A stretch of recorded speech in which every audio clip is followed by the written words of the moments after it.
Robert Kirkman built one universe where civilization collapses, and another where a teenage boy discovers his father has been lying to the entire human race. Settle in, because the second one is far stranger than the first.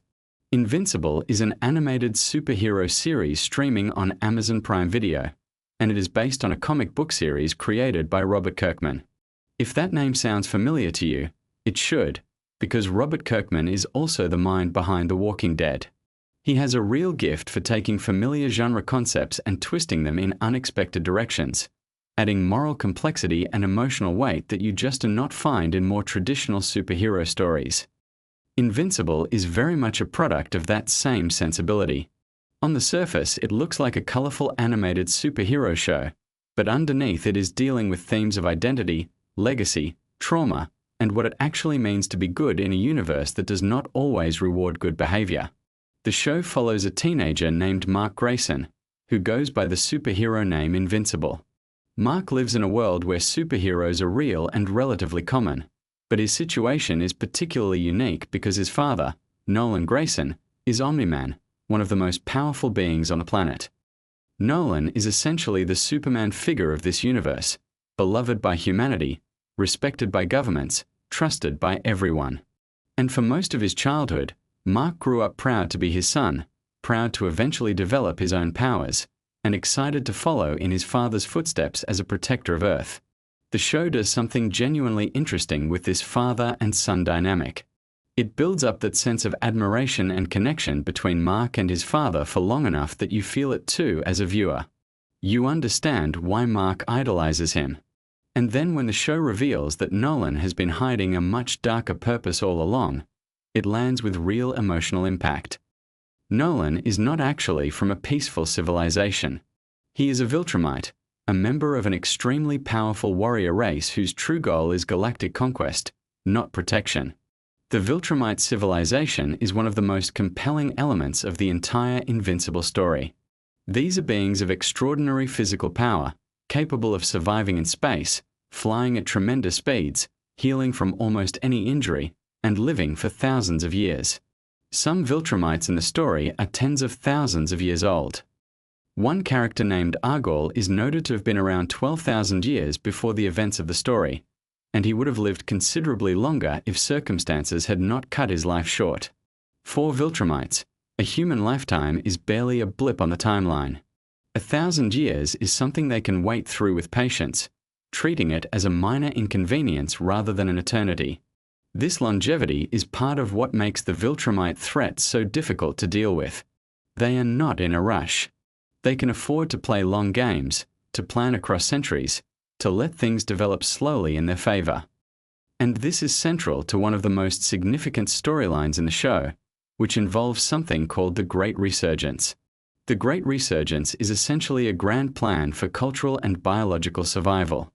After a devastating conflict reduces the number of pure Viltrumites to a very small group, the remaining warriors are ordered to spread out across Earth, integrate themselves into human society, have children, and rebuild their population from within.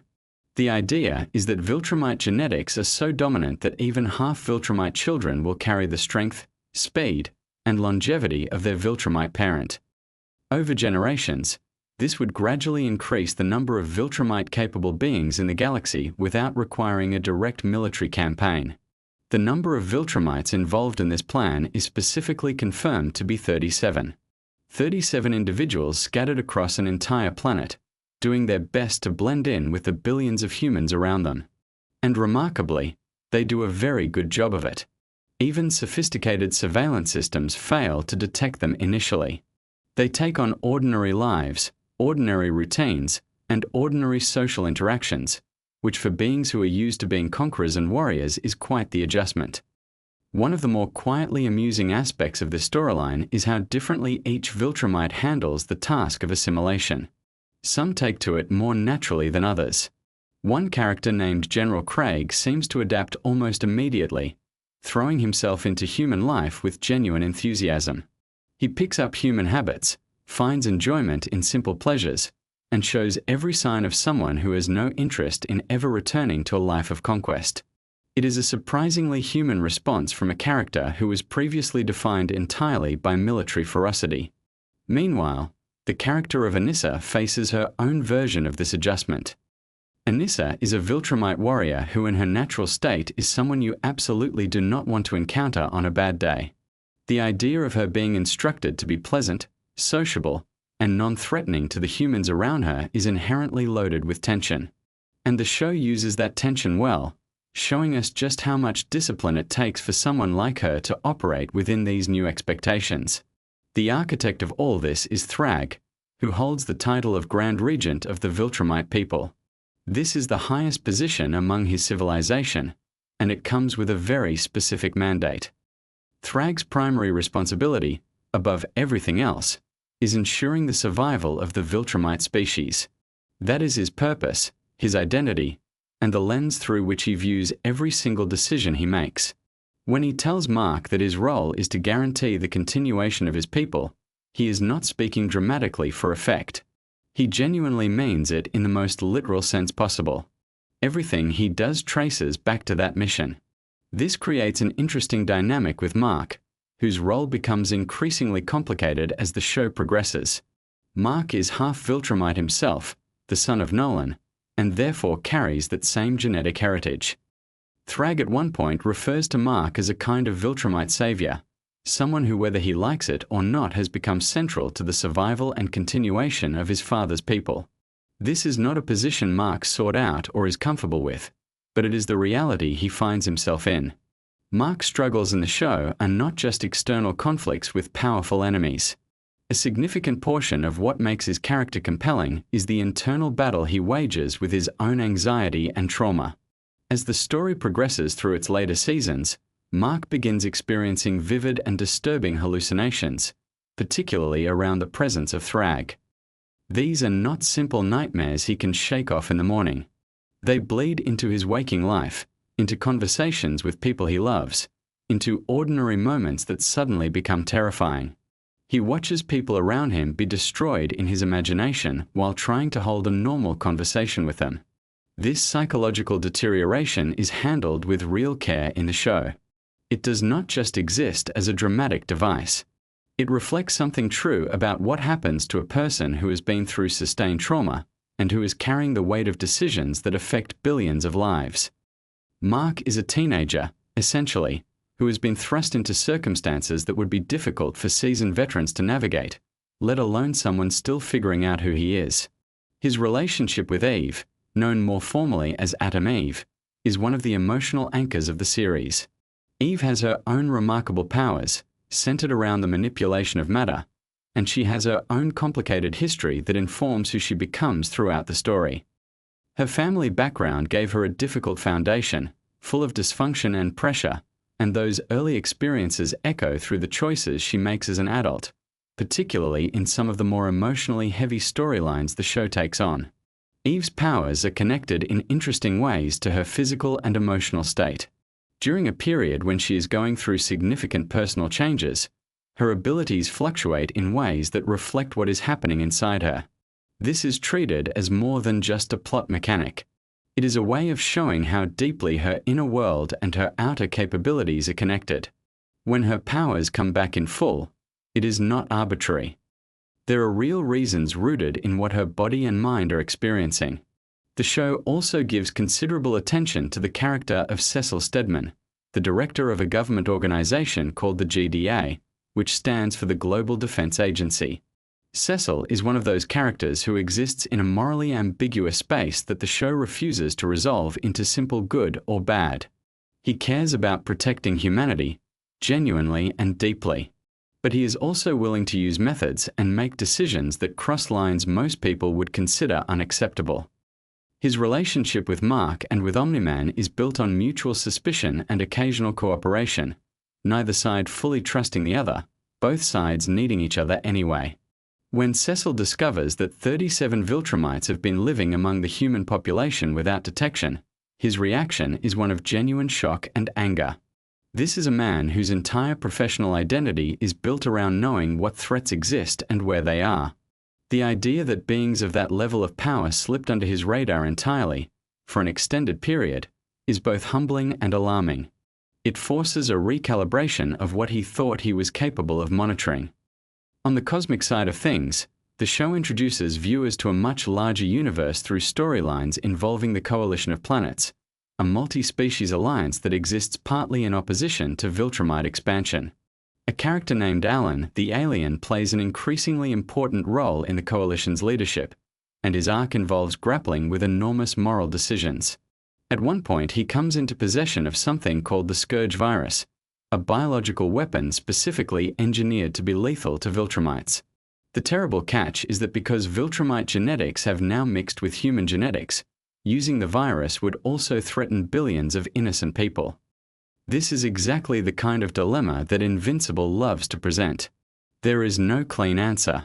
Using the virus could solve one problem while creating a catastrophe of entirely different proportions. Not using it leaves a threat in place that has the potential to reshape the future of Earth. Alan, for all that he is now in a position of significant authority, is fundamentally a decent person trying to do the right thing in a situation where right and wrong have become deeply entangled.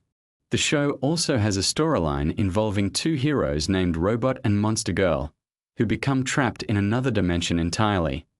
This dimension, called the Flexen dimension, has a different relationship with time than the regular universe. Time moves significantly faster there, meaning that while very little time may pass for people in the main world, Robot and Monster Girl are experiencing much longer stretches. The adventures and experiences they accumulate there are extensive, and the process of eventually understanding and communicating what happened to them becomes its own narrative challenge.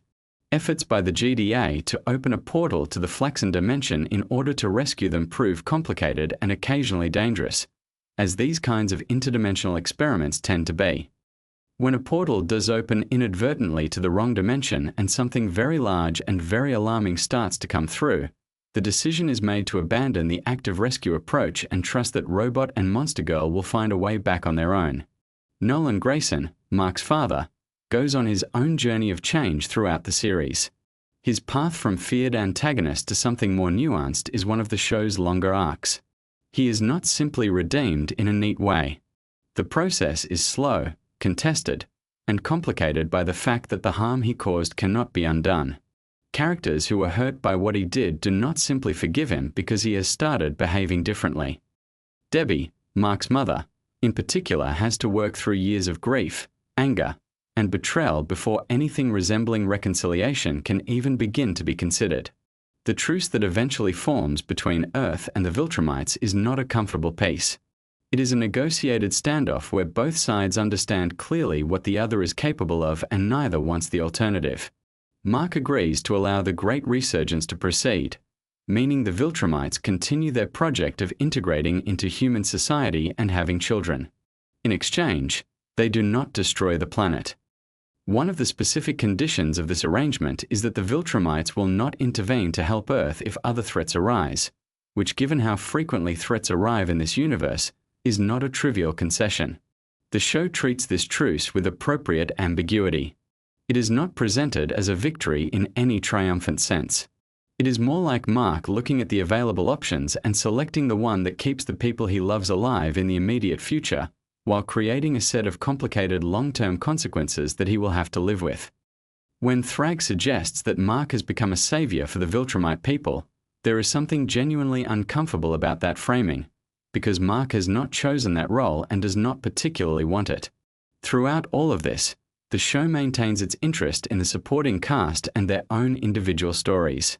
William, Mark's closest friend, has moments that ground the narrative in something more ordinary and relatable. The contrast between the cosmic scale of what Mark is dealing with and the more personal human concerns of the people around him is something the show handles with skill. Not everyone in Mark's life can fully comprehend the scope of what he is navigating, and that gap creates its own kind of loneliness. The animation style of Invincible is deliberately constructed to lull you into a certain sense of familiarity before it disrupts that comfort. It is bright and detailed, with character designs that feel welcoming and expressive. And then when violence or darkness arrives, which it does in this show, it hits harder because of the contrast. The creative team has spoken about this as an intentional choice rooted in how the original comics worked. The artwork in the comics had a clean, almost cheerful quality that made the darker moments land with more force. Robert Kirkman completed the Invincible comic book series some years before the animated show caught up to those storylines, which means the destination of these characters is already written down somewhere. Readers of the comics know how things ultimately resolve for Mark, for Nolan, for Eve, and for the larger universe they inhabit. But the show adapts and adjusts as it goes, adding new sequences, altering pacing, and occasionally changing the specifics of how events unfold while maintaining the emotional core of what the comics established. The show has been renewed through its 5th season, with discussions about additional seasons likely happening behind the scenes at Amazon. Kirkman himself has expressed a desire to continue the story for as long as the show runs, and there is plenty of source material to draw from. Beyond the main comic series, the Invincible universe includes many spin-off characters and stories that could theoretically be adapted or referenced in the animated show. There is also a long-standing conversation about the possibility of a live-action Invincible film. Kirkman has discussed this at various public events with genuine enthusiasm, though the timeline for such a project remains uncertain.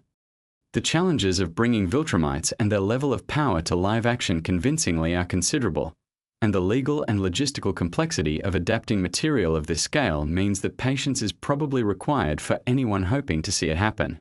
For now, the animated series continues to be one of the most discussed superhero stories currently in production, drawing in audiences who might not have previously read the comics and giving longtime fans a chance to see these characters rendered in motion with full voice performances. So there you have it. The world of Invincible is vast, complicated, morally rich, and endlessly interesting to think about. Whether you are a longtime fan of the comics, someone who discovered the show first, or just someone who wanted something interesting to drift off to tonight, hopefully these facts have given you something worth carrying into your dreams. The universe will keep spinning, the Viltrumites will keep assimilating, and Mark Grayson will keep trying to figure out how to be both a good superhero and a good person at the same time. Sleep well, and we will be here next time with more fascinating facts to help you rest. The animation team behind Invincible spent years hiding secrets inside a show most people watch through their fingers, so let's slow it all the way down and find every single one of them. Invincible is an animated superhero series that premiered on Amazon Prime Video in March of 2021. It is based on the comic book series created by Robert Kirkman, the same mind behind The Walking Dead. The show follows 17-year-old Mark Grayson, a teenager who is just trying to survive high school while also figuring out that he is slowly developing superpowers. His father, Nolan Grayson, goes by the name Omni-Man, and he is essentially the most powerful superhero on Earth. Think of the strongest, most respected hero you can imagine, and that is Nolan. He has been protecting the planet for years, and Mark just wants to be like him. What makes Invincible so special right from the start is the way it handles expectations. For the first 20 to 25 minutes of the very first episode, it genuinely looks and feels like a typical superhero origin story. The colors are bright, the tone is upbeat, Mark is a lovable, awkward teenager, and everything seems cheerful and optimistic. The creative team behind the show did this intentionally. They wanted the audience to feel completely safe and comfortable before pulling the rug out from under them. That tonal bait and switch is one of the most talked about decisions in the entire first episode, and it works spectacularly. The show is produced by Skybound Entertainment, which is Robert Kirkman's own production company, giving him a level of creative control that a lot of comic creators never get when their work is adapted. Kirkman actually served as an executive producer on the series, meaning he was deeply involved in the decisions being made about how the story would translate from page to screen. That involvement shows in how faithfully the series respects the source material, while also finding smart ways to expand and breathe new life into it. One of the first things you notice about Invincible is its voice cast, and it is genuinely one of the most impressive assembled for any animated project in recent memory. Stephen Yeun voices Mark Grayson, bringing this warm, earnest quality to the character that makes you root for him immediately. Stephen Yeun is best known for his live-action work, including his role in The Walking Dead and his Oscar-nominated performance in the film Minari. His involvement in Invincible speaks to how seriously the production took the project. This was not a casual animated gig. This was a full commitment to bringing depth and authenticity to the character. Yotka. Simmons voices Omni-Man, and honestly, the casting is so perfect it almost feels like it was inevitable. Simmons has this natural commanding authority in his voice. When Nolan speaks, you listen. There is a weight to every word, a sense that this is a man who has seen and done things that most people cannot comprehend. And as the season progresses and we learn more about who Nolan truly is, that vocal authority takes on a much more unsettling quality. The way Simmons modulates between warm father and terrifying force of nature is genuinely impressive work. Sandra Oh voices Debbie Grayson, Mark's mother, and her performance is quietly one of the most emotionally affecting things about the entire season. Debbie starts out as a fairly typical supportive mother figure, but as the season unfolds and the truth about Nolan begins to surface, Sandra Oh gets to do some extraordinary emotional heavy lifting. The audience feels every crack in Debbie's world through her voice alone, and that is a testament to both the writing and Oh's craft. The show also features J. Robert Oppenheimer. No, wait, that is the famous physicist. The show features Zazie Beetz as Amber, Mark's girlfriend, Gillian Jacobs as Adam Eve, Andrew Rannells as William, and an almost absurd number of celebrity cameos and supporting roles that pop up throughout the season. Mark Hamill is in the show. Walton Goggins is in the show. Seth Rogen and Evan Goldberg, who are actually two of the showrunners, both provide voices. The sheer density of talent in this cast is something that fans talk about frequently. Now let us talk about the animation itself, because this is something that deserves real appreciation. The show is produced by Skybound Animation in partnership with Amazon Studios, and the animation style is deliberately reminiscent of classic American superhero cartoons from the late 90s and early 2000s. Think of that era of animation where everything had clean lines, expressive faces, and dynamic action sequences. The show channels that nostalgic energy while simultaneously pushing into territory that those older cartoons would never dare to go. The color palette of the show is worth noticing. In quieter, more domestic scenes, the colors are warm and a little soft. There is a comfort to those moments, a visual language that says everything is fine, everything is normal. But when action sequences begin, and especially when violence escalates, the colors become more saturated, more intense. The show uses color as an emotional guide, steering your feelings before the dialogue or action even registers consciously. One of the more interesting technical decisions made by the animation team involves the way blood and injury are depicted. This is a show that does not shy away from the consequences of superhero combat. When people get hurt in Invincible, it looks like it hurts. This was a deliberate creative choice rooted in a specific philosophy. The creators wanted the violence to feel meaningful rather than consequence-free. In most superhero content, characters trade blows without any visible lasting damage, which can make the stakes feel artificial. Invincible refuses to let that happen. The show's first season covers roughly the first 13 issues of the original comic series, though with some adjustments and additions. The pacing is notably different from the comics, with the television adaptation taking time to develop relationships and emotional dynamics that the comics sometimes moved past quickly. This was a smart adaptation choice because television audiences need to feel emotionally connected to characters before those characters are put through difficult situations. By the time the season reaches its pivotal moments, you genuinely care about everyone involved. Let us talk about Adam Eve for a moment, because she is one of the most fascinating characters in the season. Eve Wilkins has the ability to rearrange matter at a molecular level, which makes her arguably one of the most powerful characters in the entire show. She can transform one substance into another, create things from nothing, and theoretically reshape reality itself if she wanted to.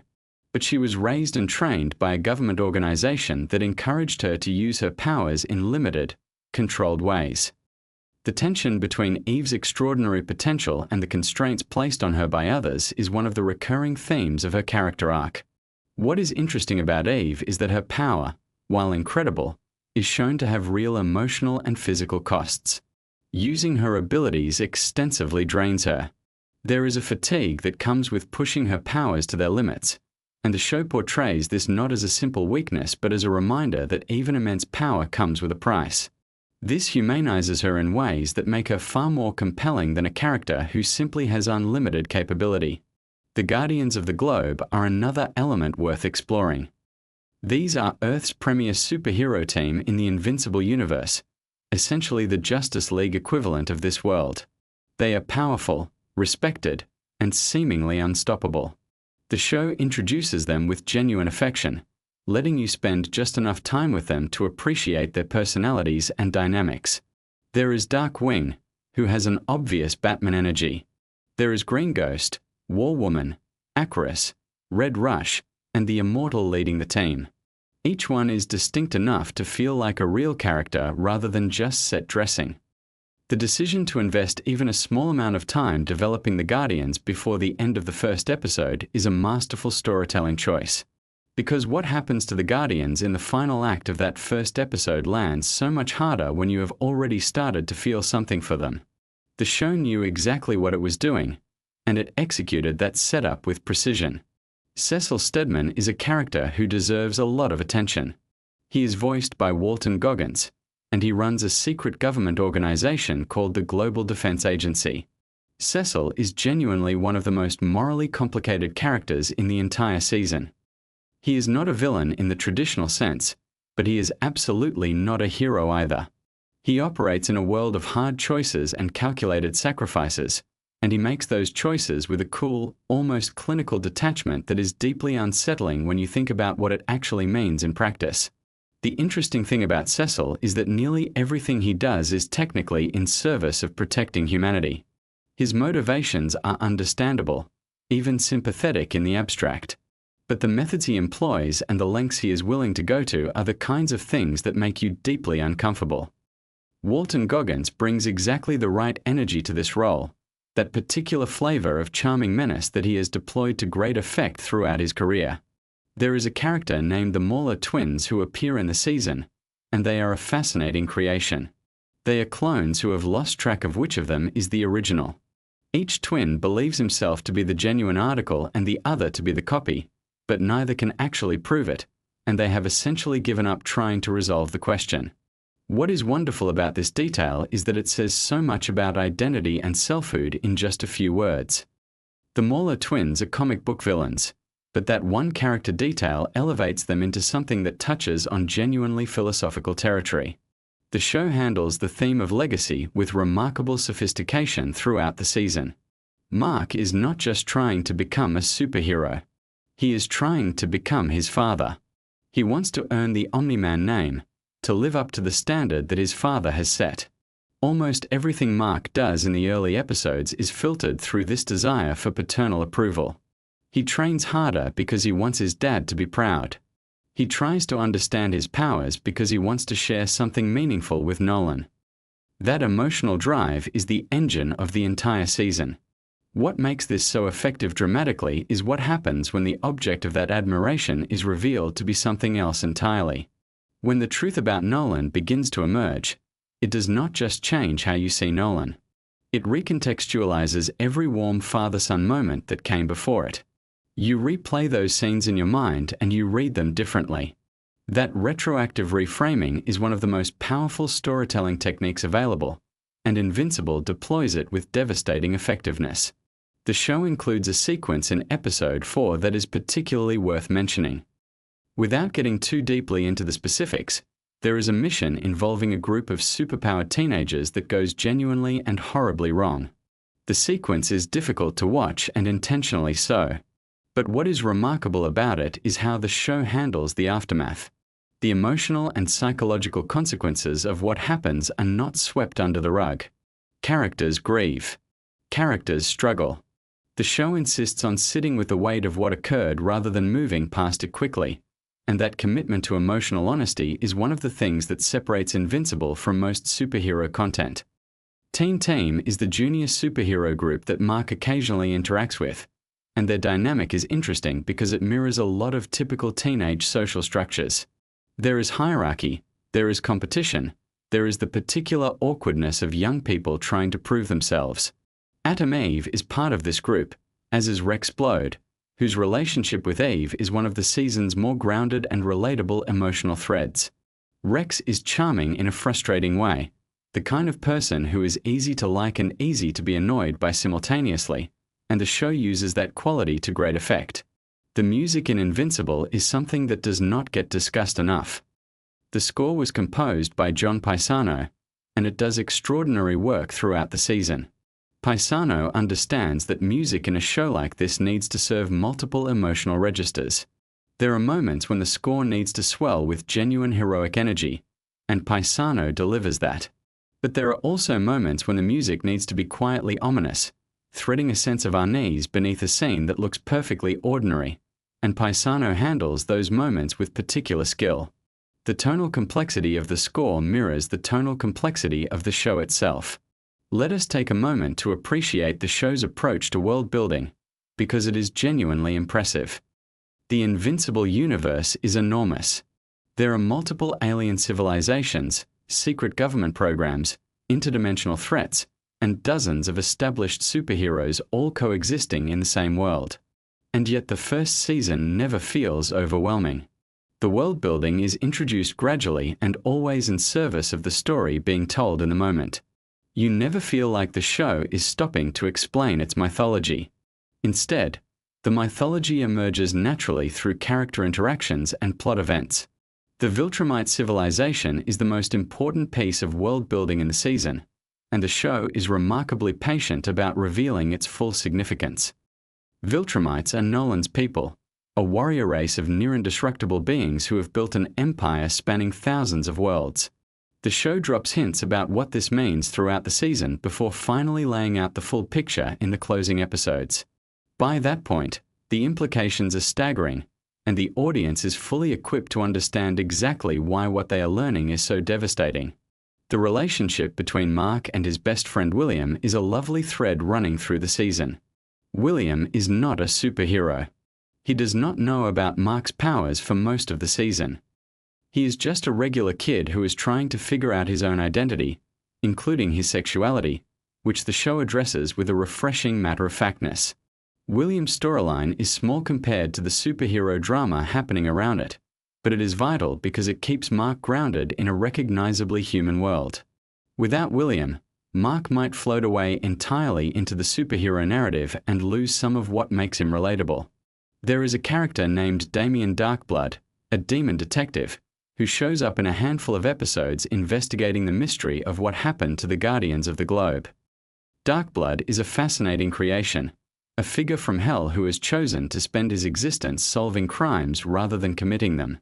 He is given almost no backstory, and yet he manages to feel fully realized through a combination of sharp design, economical writing, and excellent voice performance. He is the kind of character who could carry his own series, and his departure from the show's story is handled in a way that is simultaneously satisfying and quietly melancholy. The show's finale is one of the most emotionally intense pieces of superhero storytelling ever put to screen. The confrontation between Mark and Nolan that serves as the season's climax is a long sequence, almost uncomfortably extended, and that length is part of what makes it so effective. This is not a quick, clean resolution. It is a prolonged, brutal reckoning that refuses to give either character or the audience an easy out. The emotional content of that sequence, the love and betrayal and grief and desperation tangled together, is handled with a sophistication that rivals the best dramatic television regardless of genre. J.K. Simmons' vocal performance in that finale sequence is something that people who worked on the show have pointed to as one of the highlights of the entire production. The range he covers, from cold authority to something that sounds disturbingly close to pleading, across the course of that conversation is remarkable. And Stephen Yeun matches him completely, delivering a performance that captures exactly what it feels like to have the person you most admire in the world reveal themselves to be something you cannot reconcile with the image you held of them. The show was renewed for a second and third season before the first season had even finished airing, which speaks to the confidence Amazon had in the property. That confidence was clearly justified given how the show was received by both critics and audiences. The response to Invincible Season 1 was remarkably enthusiastic, with particular praise going to the voice performances, the animation quality, the writing, and the willingness to take the genre seriously rather than treating superhero stories as inherently lightweight material. One of the more interesting behind-the-scenes facts about the production involves the sheer number of episodes that were developed simultaneously. Because Amazon ordered multiple seasons before production was complete, the creative team was able to plan long-term story arcs from very early in the process. This kind of structural freedom is rare in television, and it shows in the writing. The first season plants seeds that will pay off much later, and the team was able to do this knowing that they would actually have the chance to deliver on those promises. The design of Omni-Man's costume is worth a brief appreciation. It is deliberately simple, almost aggressively so compared to the intricate designs of other characters. The black cape, the dark suit, the large mustache that became an internet sensation unto itself. The visual simplicity of Omni-Man's design communicates something important about the character. He does not need elaborate armor or flashy technology. He is the weapon. Everything about him is contained in his physical presence, and the stripped-down costume reflects that. Cecil's scarring, the visible damage to his face, is a visual element that carries significant narrative weight. It represents a story from the past, a consequence of decisions made long before the events of the first season. The show does not rush to explain it. The scars are simply there, a constant physical reminder that this world has a history full of difficult choices and real consequences. That kind of visual storytelling, letting a design element communicate character backstory without explicit exposition, is one of the hallmarks of sophisticated animation. The first season of Invincible also does something interesting with the concept of heroism itself. The Global Defense Agency, Cecil's organization, represents a certain pragmatic approach to protecting humanity. They make deals that are morally uncomfortable. They deploy assets in ways that could be described as using people rather than working with them. Their effectiveness is real, but so is their willingness to compromise on ethical questions when the stakes are high enough. This creates an ongoing tension about what it actually means to protect the world and whether good intentions justify troubling methods. Mark wrestles with this tension throughout the season, and his discomfort with some of what Cecil represents is an important part of his character development. Mark is not naive exactly, but he holds on to an idea of heroism that is fundamentally about doing good rather than just achieving good outcomes. The difference between those two things, and the question of whether that distinction can survive contact with a world full of genuinely terrifying threats, is one of the season's most intellectually interesting questions. There is a lovely detail about the way the show depicts Mark's school life. His high school feels genuinely lived in rather than generic. The social dynamics, the particular rhythms of teenage existence, the way time moves differently at that age, all of it feels observed and authentic. The creative team clearly believed that the superhero elements of the show would only matter as much as the human elements beneath them, and the effort put into the high school setting reflects that belief. Amber as a character gets some criticism from certain viewers who feel she is not developed enough in the first season, and that is a fair observation in some respects. But it is also worth noting that Amber demonstrates a grounded practicality and emotional intelligence that distinguishes her from the typical love interest in this kind of story. She is not waiting to be defined by her relationship with Mark. She has her own values, her own sense of purpose, her own lines she will not cross. Those qualities are established quietly, but they are there if you are paying attention. The show uses a specific narrative technique that might be called delayed revelation, where information is withheld not to manipulate the audience but to replicate the experience of a character who does not yet have access to that information. We learn things when Mark learns them, and we are disoriented when Mark is disoriented. This creates a powerful sense of alignment between the audience and the protagonist that makes every discovery hit with the emotional force of a personal revelation rather than a plot update. There is something worth noting about the show's handling of grief, particularly in the later episodes. When characters experience loss, the show gives that loss room to breathe. There are quiet scenes that exist specifically to let the weight of what has happened settle on both the characters and the audience. This is a discipline that a lot of action-focused storytelling lacks. Invincible understands that audiences need to feel the cost of events before moving on, and it honors that need consistently. The season concludes with Mark fundamentally changed from the person he was in the first episode, but not in a way that feels arbitrary or forced. Every development in his character arc traces back to specific experiences and relationships and choices. His transformation feels earned rather than imposed, which is one of the most important qualities a season of television can have. When you finish watching and you think back to where Mark began, the distance he has traveled is genuinely striking. One final thing worth sitting with as you drift towards sleep is just the broader significance of what Invincible Season 1 accomplished in the landscape of superhero media. It demonstrated that the genre could support genuinely complex, emotionally sophisticated storytelling without sacrificing entertainment value or accessibility. It took the things that make superhero stories compelling and used them as a foundation for something that asked harder questions and demanded more from its audience.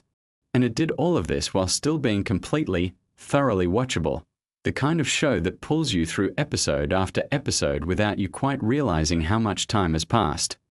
The legacy of this first season is a show that earned its place among the most celebrated animated series of its era, not just among superhero content but among ambitious storytelling more broadly. It reminded audiences and creators alike that animation is not a limitation but a possibility space, a medium capable of things that live action cannot always achieve, and that the stories told there can be every bit as affecting and meaningful as anything else on your screen. So as you settle in tonight, let these details and stories drift through your mind. The care taken with every voice performance, the deliberate visual choices, the patience of the storytelling, the richness of the world that Kirkman and the creative team built together. The way a teenage boy trying to be like his father became one of the most resonant origin stories in superhero fiction.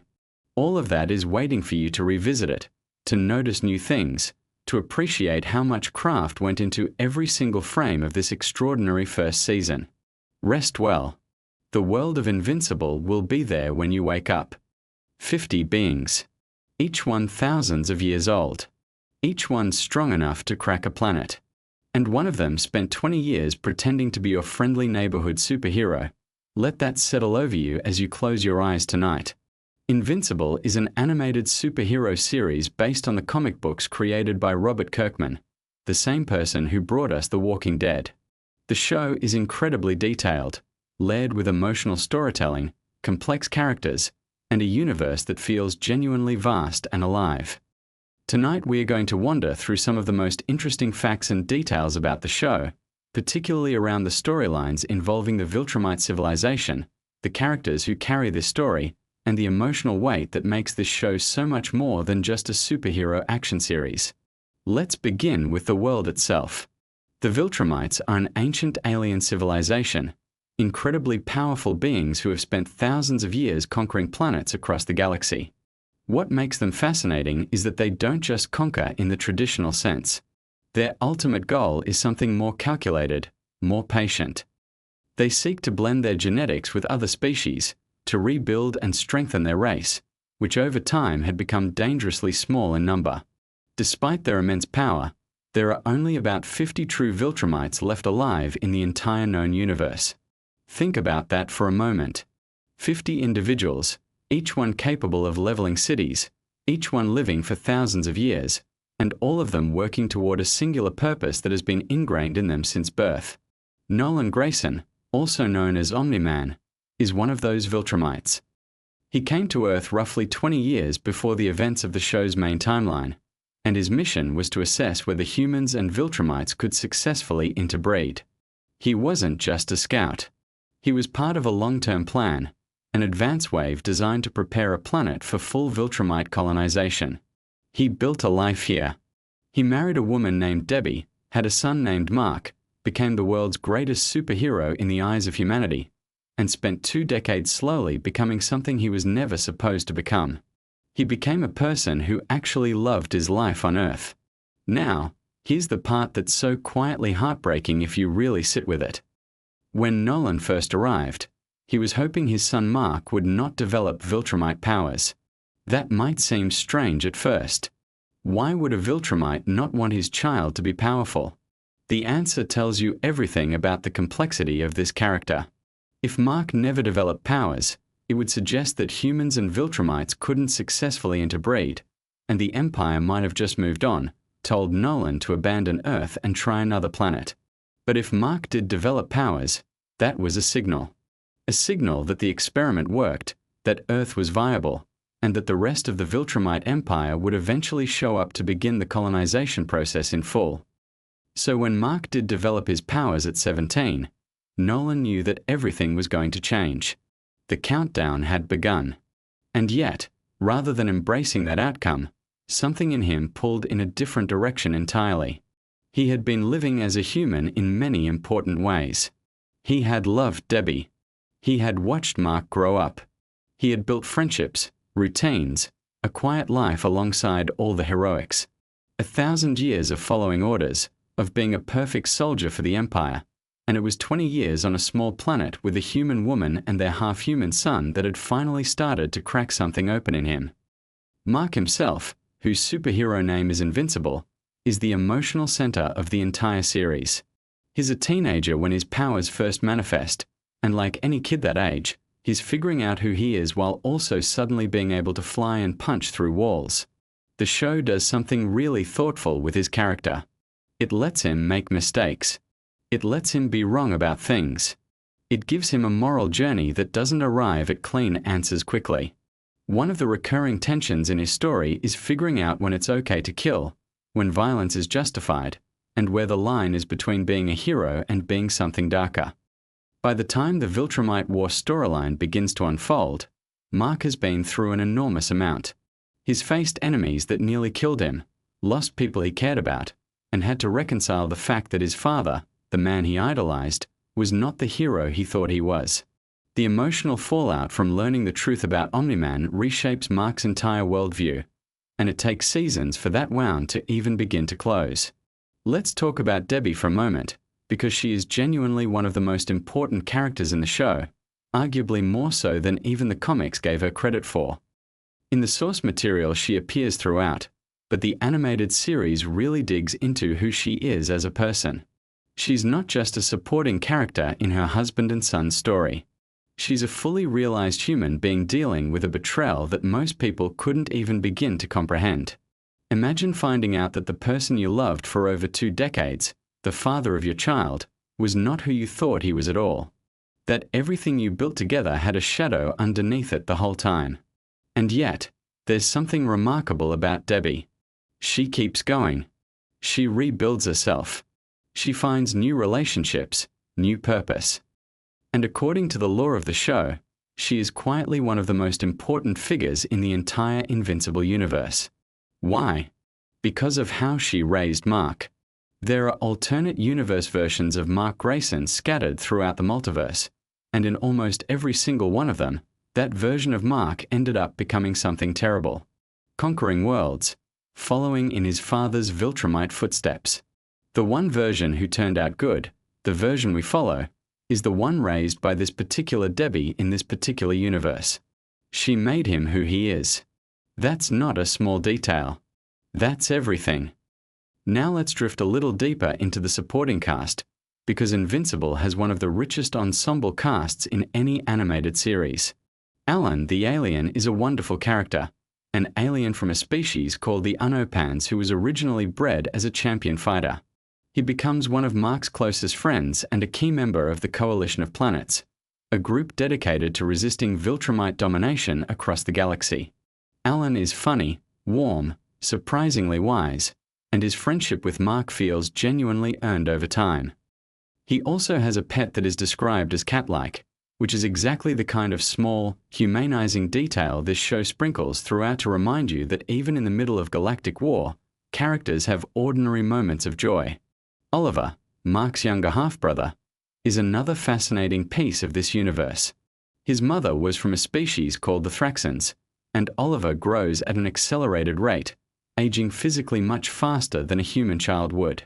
He has complicated feelings about Omni-Man, their shared father, and a fierce desire to prove himself that sometimes overrides his better judgment. He's brave sometimes to the point of recklessness, and watching him navigate his own relationship with Nolan is one of the quieter emotional threads running through the Viltrumite War storyline. Tech Jacket in the animated series is a character named Zoe Thompson, a young woman whose powered suit gives her abilities to match some of the strongest fighters in the universe.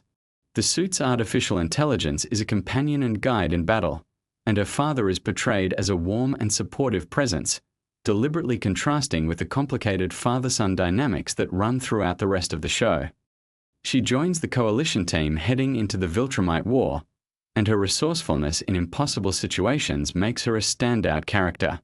Conquest is the kind of villain who stays with you. An elder Viltrumite of immense power and cruelty, he views combat not as a necessary means to an end, but as something to be savored. His fight with Mark is one of the most brutal and emotionally costly battles in the entire series. By the time of their rematch, Mark has grown significantly as a fighter, but Conquest is no less dangerous. The fight is vicious, prolonged, and ugly in the way that only truly high-stakes combat can be. Mark barely survives. His injuries are catastrophic. But he wins, decisively and permanently this time, and the victory costs him nearly everything. What makes that fight resonate so deeply is what it represents within Mark's moral journey. Earlier in the series, Mark struggled enormously with the idea of killing. There was a version of him that wanted to believe there was always another way, that heroes didn't have to cross that line. But the show is honest about the fact that sometimes, facing a being like Conquest, hesitation is not mercy, it's just a slower kind of failure. By the time of their rematch, Mark has arrived at a place where he can make that choice, can carry it, can live with it. That's not portrayed as a victory in itself. It's portrayed as a weight he's chosen to carry, and the show treats that distinction with real care. The Viltrumite War itself is not a single battle. It's a campaign, a series of conflicts that will unfold across a significant stretch of the story. The coalition of planets, led by a character named Thetis, has been preparing for this confrontation for a long time, and even with their best fighters assembled, the raw power difference between them and the Viltrumites is enormous. Remember that these 50 remaining Viltrumites have conquered hundreds of worlds. They don't fight alone either. They have armies of beings from those conquered races fighting alongside them, worlds that serve out of fear or obligation rather than any loyalty. There's also the matter of a traitor, a mole within the coalition, which creates a tension of mistrust running underneath all the preparations for war. Who is it? What have they given away? How much does the Viltrumite Empire already know? These questions don't resolve quickly, and they color every planning session, every strategic decision the coalition makes. Cecil Stedman, the director of the Global Defense Agency here on Earth, is one of the show's most complex non-powered figures. He's not a hero in any conventional sense. He's a pragmatist, someone who believes the world is best protected through intelligence, contingency plans, and occasionally ruthless decisions made in the shadows. He monitors Omni-Man's return to Earth with careful attention, aware of the Viltrumite War beginning to take shape but seemingly calculating that the coalition might handle it before it becomes Earth's problem directly. Cecil knows about things he doesn't always share, and Mark's relationship with him is one of the most fraught and interesting dynamics in the show. Eve, whose superhero name is Adam Eve, is one of the most powerful beings on the planet, with the ability to reshape matter at a molecular level. She and Mark are deeply in love, and their relationship is one of the genuine emotional anchors of the series. As the Viltrumite War begins, Eve is dealing with a pregnancy, something she hasn't yet told Mark about. Her powers are unreliable because of the pregnancy, which keeps her from being able to join the fight. She makes the deliberate choice not to tell Mark before he leaves for the war, not wanting to distract him with news that could make him reckless or pull his focus at the worst possible moment. It's a decision made out of love, but it creates a painful gap between them, especially given how long Mark winds up being unable to return due to his injuries. The relationship between Mark and Eve is one of the few places in the show where warmth and safety live, and every threat to that connection hits the audience hard precisely because of how carefully the show has built it. Robot and Monster Girl are another fascinating thread in this universe. The two of them ended up trapped in an alternate dimension, and their story there plays out like something from a classic science fiction adventure. Entire civilizations, strange physics, years passing for them while only a fraction of that time passes in the main world. Their return to the main timeline, when it eventually comes, is going to bring its own complicated emotional reckoning. Battle Beast is a character who deserves his own quiet moment of appreciation. He is an alien warrior who lives only for combat, seeking opponents worthy of his abilities. He is not subtle. He is not political. He fights because fighting is the truest expression of who he is. But there's something almost honorable about his simplicity, and when he eventually joins the Coalition's efforts against the Viltrumites, his presence tips balances in ways that matter. Let's come back to Nolan one more time, because there's something worth sitting with about his 1,000 years of life. Imagine living that long, most of it in service to an empire, following orders, conquering planets, living as a soldier rather than as a person. He didn't even know what he was missing until he had it. Until Debbie. Until Mark. Until the ordinary quiet of a life lived for its own sake rather than for an empire's agenda. And then having to stand in front of the person he loved most and try to explain all of it, knowing that no explanation makes it okay, that words don't have the weight to carry that kind of apology. He makes the attempt anyway. He tells her that those 20 years with her were the most real years of his entire 1,000-year existence. That he is going to spend the rest of his life trying to make things right, knowing that he may never fully succeed. She doesn't let him off the hook. She shouldn't. But the attempt itself, the vulnerability of it coming from someone who spent centuries as an unstoppable warrior, is one of the quietest and most human moments in the whole show. There's a dinner scene before Mark and the others leave for the Viltrumite War where they eat Korean food, a reflection of Debbie's heritage. It's one of those details that feels small on the surface but carries a lot of meaning. This family, fractured and complicated and hurting in all kinds of ways, still sitting down to share a meal together, still finding those ordinary rituals of connection even at the edge of something enormous and frightening. That's what Invincible does better than almost anything else in the superhero genre. It remembers that the people behind the powers are still people. Art, the tailor who has made suits for Omni-Man over the years, has a brief but emotionally heavy scene when Nolan comes to say goodbye and finds that their friendship, like so much else, has been irreparably changed by everything that came to light. Art tells him not to come back, that their time is done. And then, after Nolan leaves, he breaks down. Not from fear, though some of that is there, but from grief. For the friendship they had, for the version of Nolan he thought he knew, for the loss of something that had mattered to him deeply. It's a small scene in the context of everything else happening, but it lands. As the Viltrumite War begins in earnest, as the Coalition's team moves into the conflict, as battles are fought and terrible prices are paid, the show keeps returning to these intimate human moments. That balance is what makes the larger conflicts feel meaningful rather than just spectacular. You care about the outcome because you care about the people caught up in it, and you care about them because the show has taken the time, consistently and carefully, to show you who they really are. The Viltrumite War is a long conflict. It will not resolve quickly. There will be losses, reversals, moments of impossible courage, and moments where the scale of what they're facing feels truly overwhelming. But there's also going to be growth in it. Oliver finding his footing. Nolan discovering what kind of father he can still be.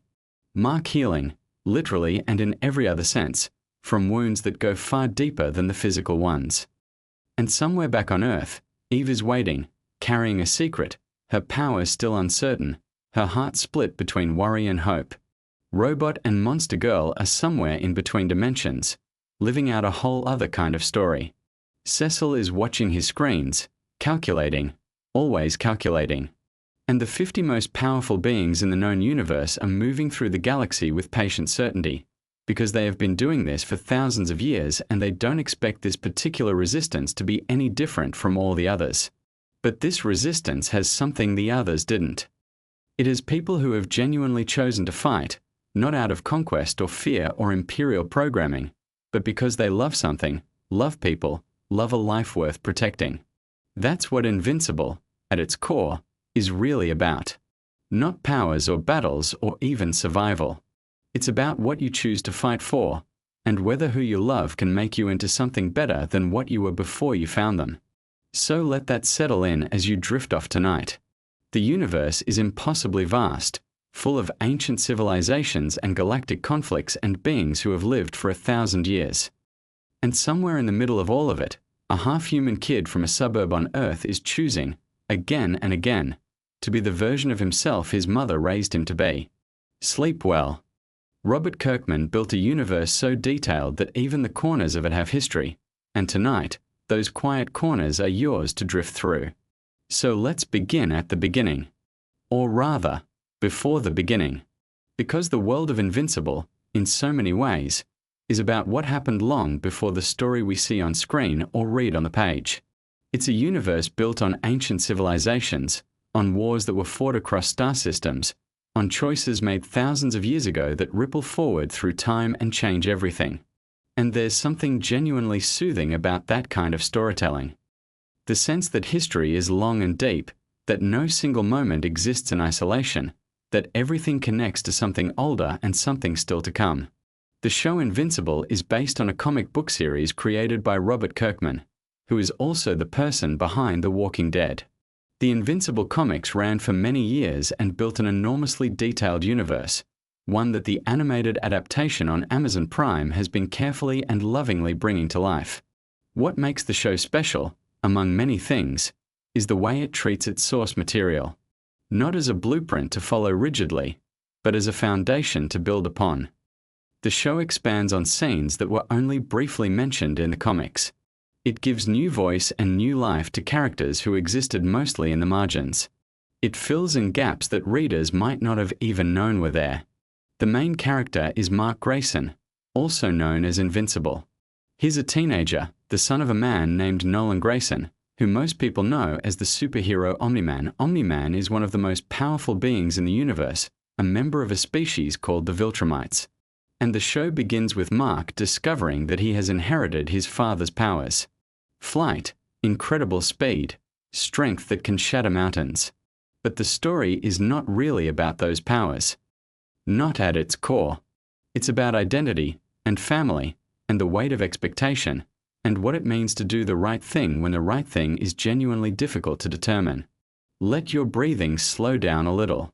Feel the weight of your body settling into whatever surface you're resting on. Let the muscles in your shoulders release. There's nothing you need to do right now. Just listen. The Viltrumites are central to almost everything that happens in Invincible. They are an ancient race of beings who evolved on a distant planet. Over thousands of years, they developed incredible physical abilities. They became extraordinarily strong and fast, nearly invulnerable, capable of surviving in the vacuum of space, able to travel between star systems through sheer force of will and biology. And as they grew stronger, they also grew more aggressive.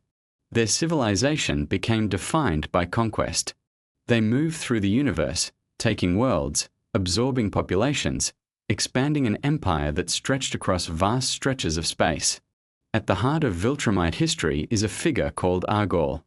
He was an emperor, the ruler of Viltrum during one of the most significant periods in their history. In the animated series, we get to see flashbacks to this ancient time, something the original comics did not always provide.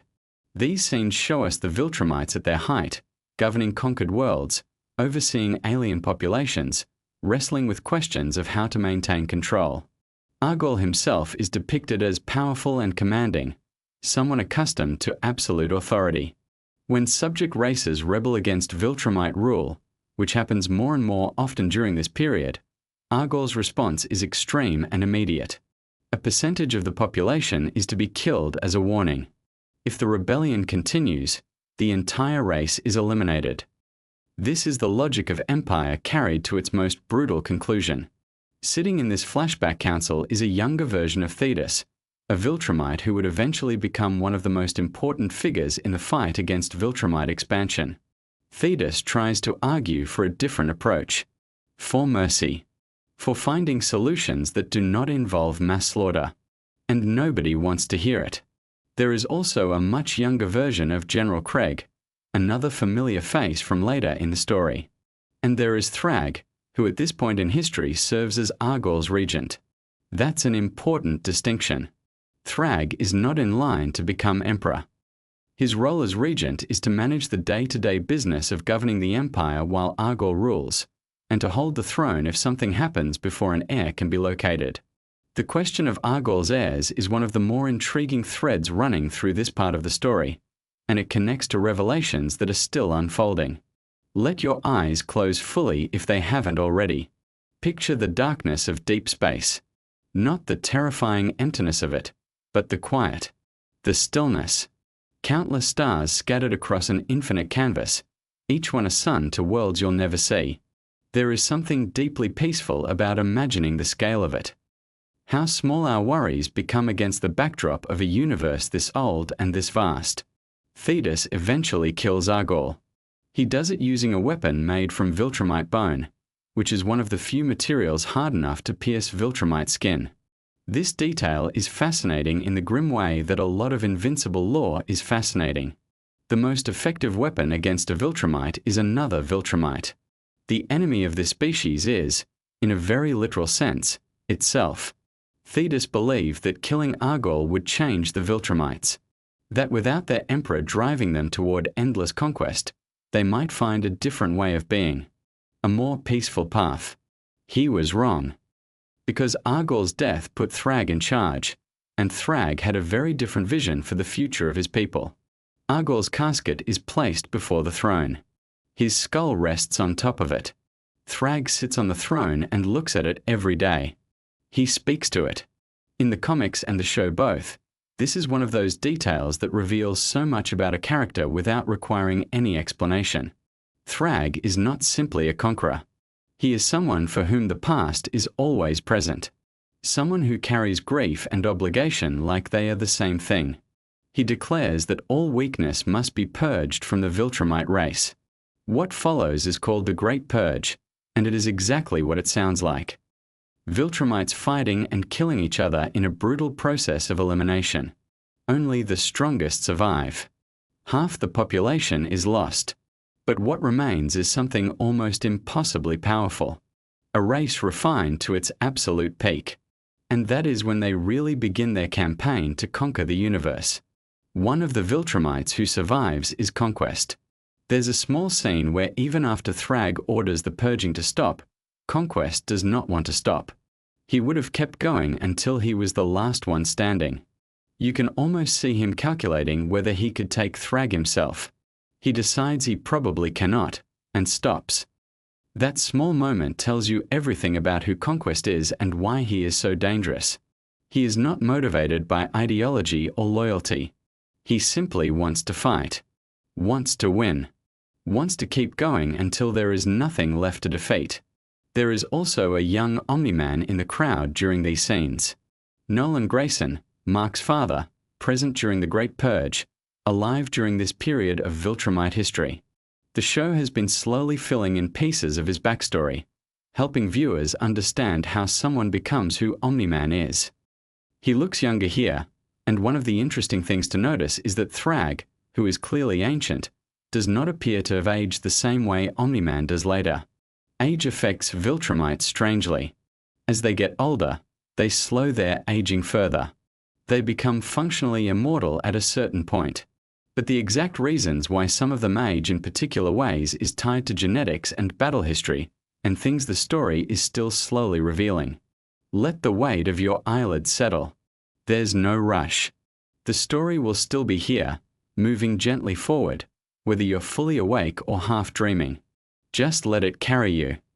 After the flashback ends, we return to the present-day story of the show, which takes place on a world called Telescria, the home base of the Coalition of Planets.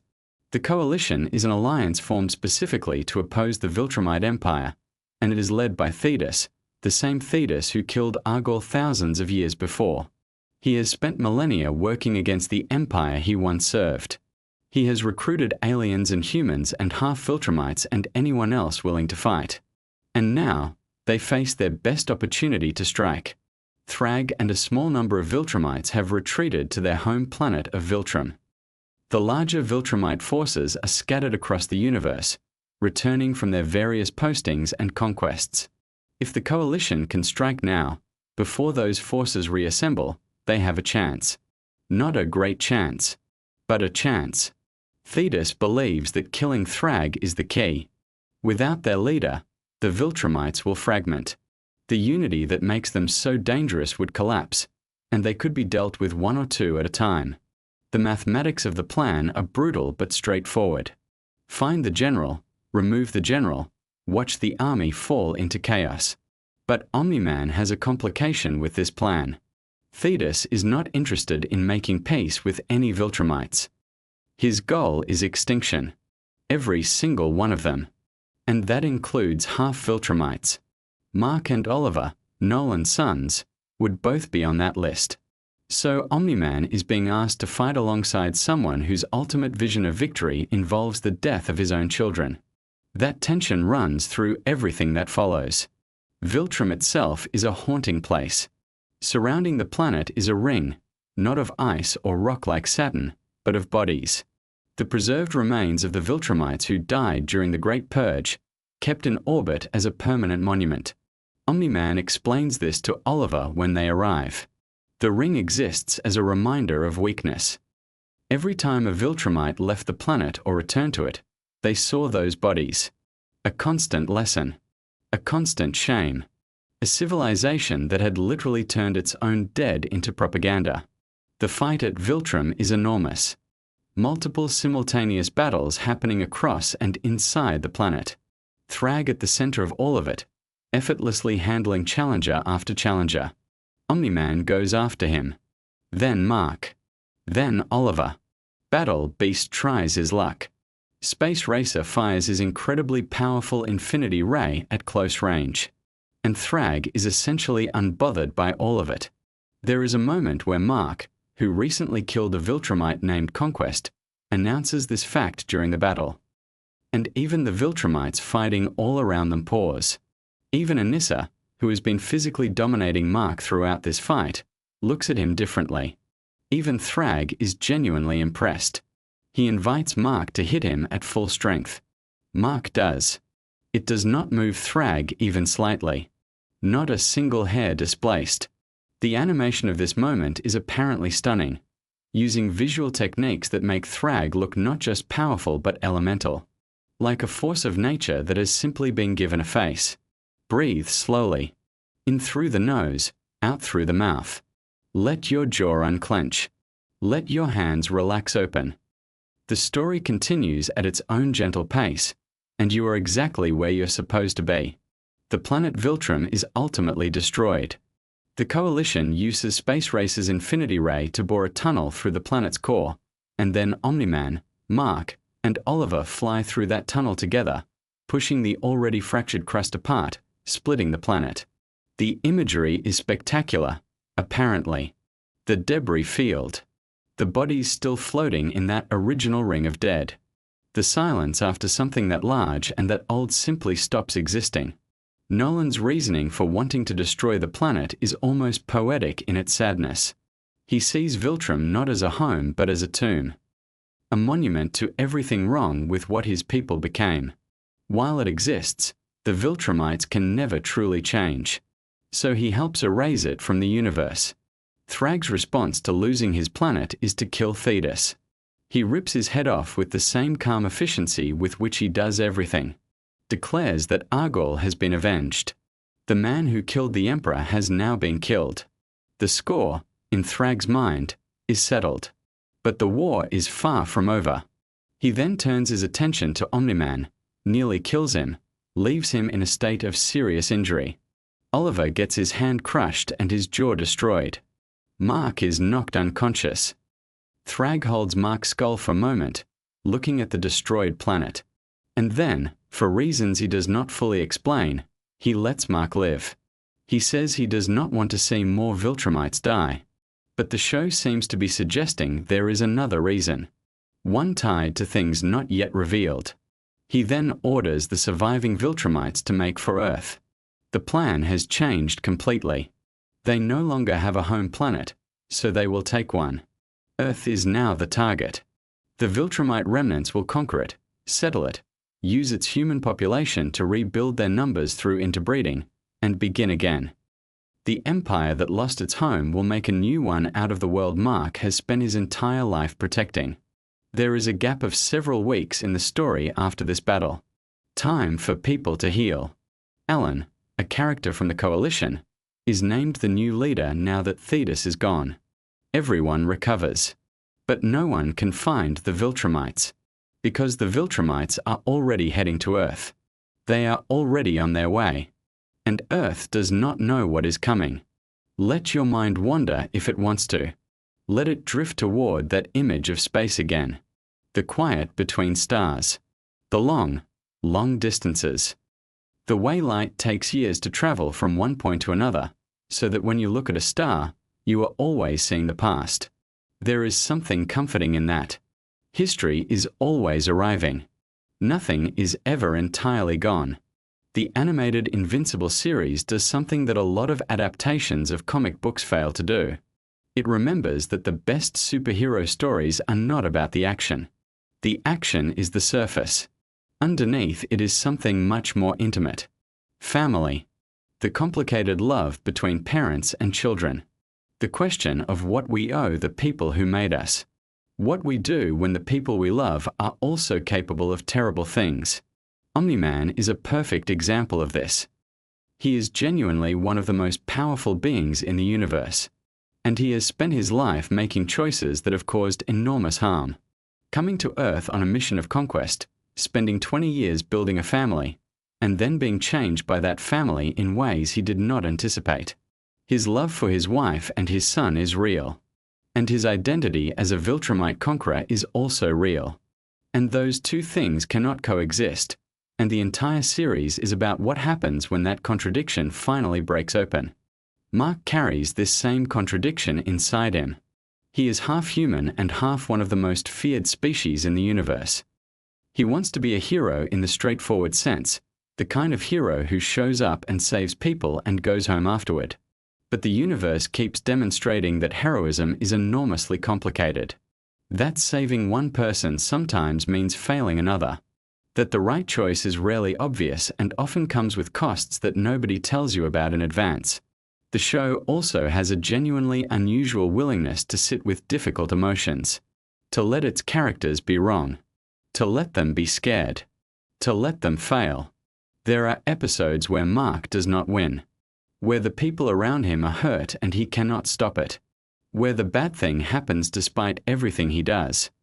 And the show does not flinch from the consequences of those moments. They ripple forward. They change people. Let yourself sink a little deeper. The voice continues. The story keeps moving. But you do not need to hold any of it. Just let it float through, soft and unhurried. One of the interesting things the animated series does is give more screen time and depth to characters who existed mostly in the background of the comics. The Coalition of Planets, for example, is a much more fleshed-out organization on the show. The various alien races, their politics, their histories, their reasons for opposing the Viltrumite Empire, all of this gets more room to breathe. Thetis in particular becomes a genuinely complex figure. He is someone who made an enormous sacrifice, killing his own emperor because he believed it was the right thing, and spent thousands of years working toward a goal, only to find that the methods he is willing to use to achieve that goal have made him something not entirely different from what he was fighting against. He would kill every Viltrumite, including the ones who have done nothing wrong, including children. The purity of his original intention has calcified into something that looks a lot like the ruthlessness he once opposed. Robert Kirkman has talked about how Invincible is, in many ways, a story about cycles. About how violence produces more violence. How empires justify their cruelty with the memory of past injustice. How individuals carry the weight of histories they did not personally create. Mark is the person in this story who has the best chance of breaking one of these cycles. He has access to both the human and the Viltrumite parts of the universe. He is loved by people on both sides. He has, potentially, the ability to find a path that nobody else can find.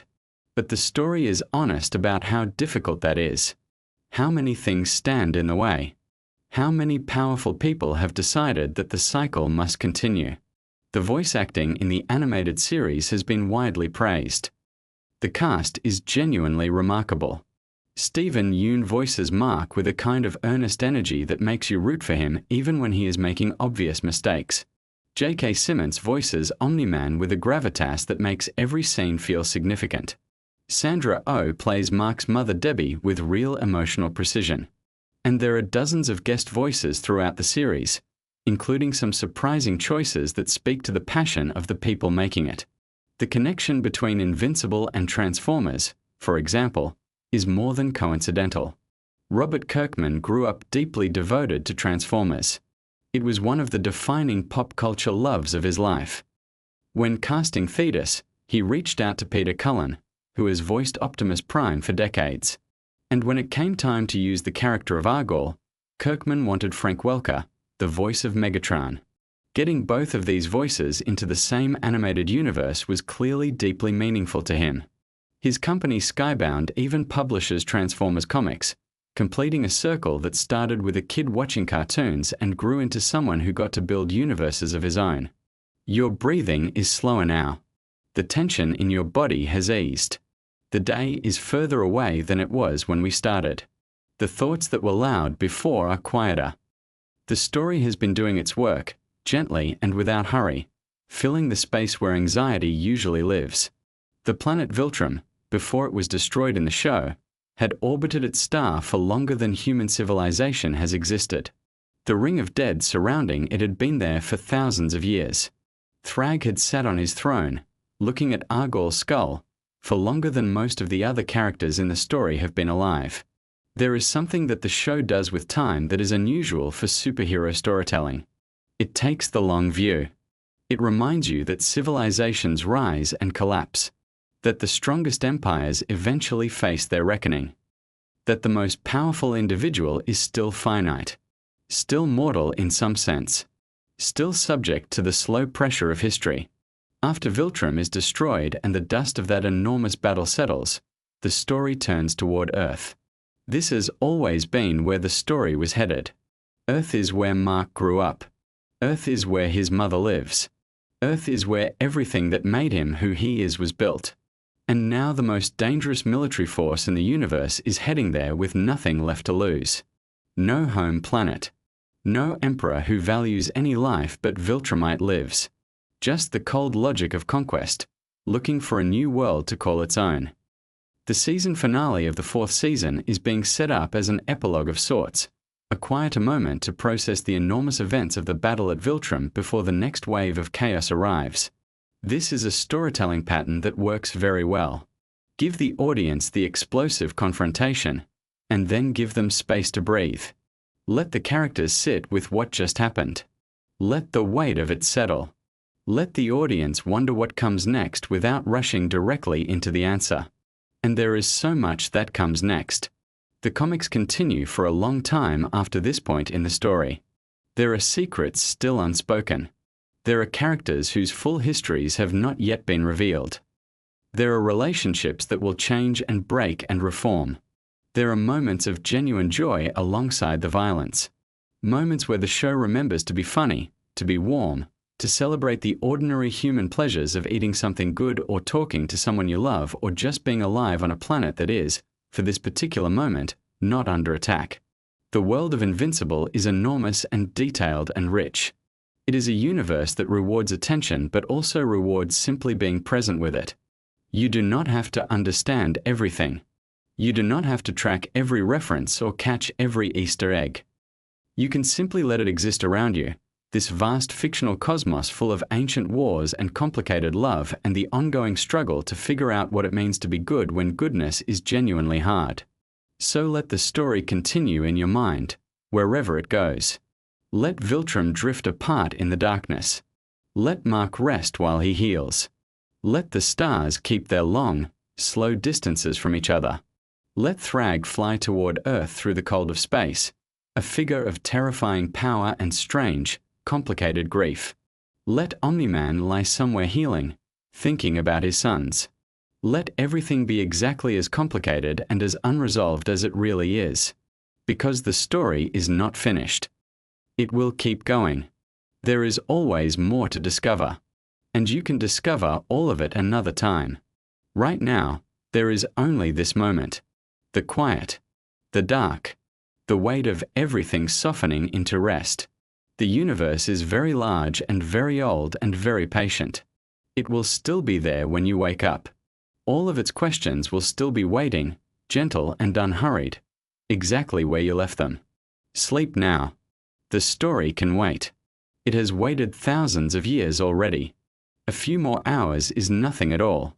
Just let go. Let your thoughts become pictures and your pictures become nothing in particular. Let the voice become a hum. Let the hum become silence. And let the silence be enough. You are safe. You are still. The night is long and soft and exactly as it should be. Rest. The Viltrumite Empire conquered thousands of worlds before you were born, and tonight, while you rest, you're finally going to understand exactly how they did it. Invincible is an animated superhero series streaming on Amazon Prime Video. It is based on the comic book series created by Robert Kirkman, the same writer behind The Walking Dead. The comics ran from 2003 to 2018, and they have become one of the most beloved independent superhero stories ever published. The animated series began in 2021 and has steadily built an enormous audience, largely because it takes the superhero genre seriously in ways that few other productions dare to attempt. It does not shy away from consequences. Characters get hurt. Badly. And the emotional weight of those injuries carries forward into subsequent episodes and seasons, which is something that feels genuinely rare in a genre often defined by its heroes walking away from impossible situations completely unscathed. The central character is Mark Grayson, a teenager who discovers he has inherited extraordinary powers from his father. His father goes by the name Nolan Grayson on Earth, but in the broader universe, he is known as Omni-Man. Nolan is a Viltrumite, a member of a civilization of incredibly powerful beings who have built a vast interstellar empire through conquest and subjugation. On Earth, Nolan presents himself as a hero, a protector, someone who genuinely cares about humanity. And for a long time, he does care. But his mission, the mission given to him by his empire, was always something far darker. The collision between who Nolan actually is and what he was sent to Earth to do forms one of the emotional cores of the entire series. Mark takes the name Invincible as his superhero identity, which carries a lovely layer of irony throughout the story because he is very much vincible. He gets hurt constantly. He recovers because Viltrumite biology is extraordinary, but the process is never painless or easy. One of the things that makes Invincible stand out as a superhero story is precisely this willingness to show the cost of violence in a way that feels honest. When Mark fights someone genuinely dangerous, you feel afraid for him in a way you rarely feel afraid for more traditional superhero protagonists. The Viltrumites themselves are one of the most fascinating elements of the entire Invincible universe. As a civilization, they believe that everything in existence belongs to them. This philosophy traces back to their founder, a figure named Argol, and has been passed down through generations, instilled deeply into every Viltrumite born into the Empire. The belief system is not simply arrogance, though it is certainly that too. It is a comprehensive worldview, almost a religion, that justifies every act of conquest and domination as a natural expression of Viltrumite destiny.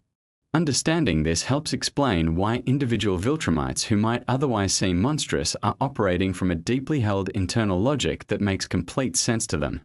At the top of the Viltrumite hierarchy sits Grand Regent Thrag. He is, without question, the most powerful Viltrumite in the universe. He was raised from birth to embody everything Argol's philosophy represents. He is not biologically descended from Argol, but his relationship to that legacy is arguably more intense than any blood connection could be. He carries Argol's skull as a possession, as something precious and sacred, and speaks to it as though seeking guidance or affirmation. It is one of those character details that tells you everything you need to know about who Thrag is without anyone having to explain it to you directly. He has built his entire identity around being the perfect instrument of Argol's vision. His loyalty is absolute. His brutality is almost incomprehensible. And yet the series is careful never to make him simply a monster. He has a coherent internal world, which is somehow even more unsettling. Opposing the Viltrumite Empire is the Coalition of Planets, a gathering of civilizations who have come together to resist Viltrumite domination.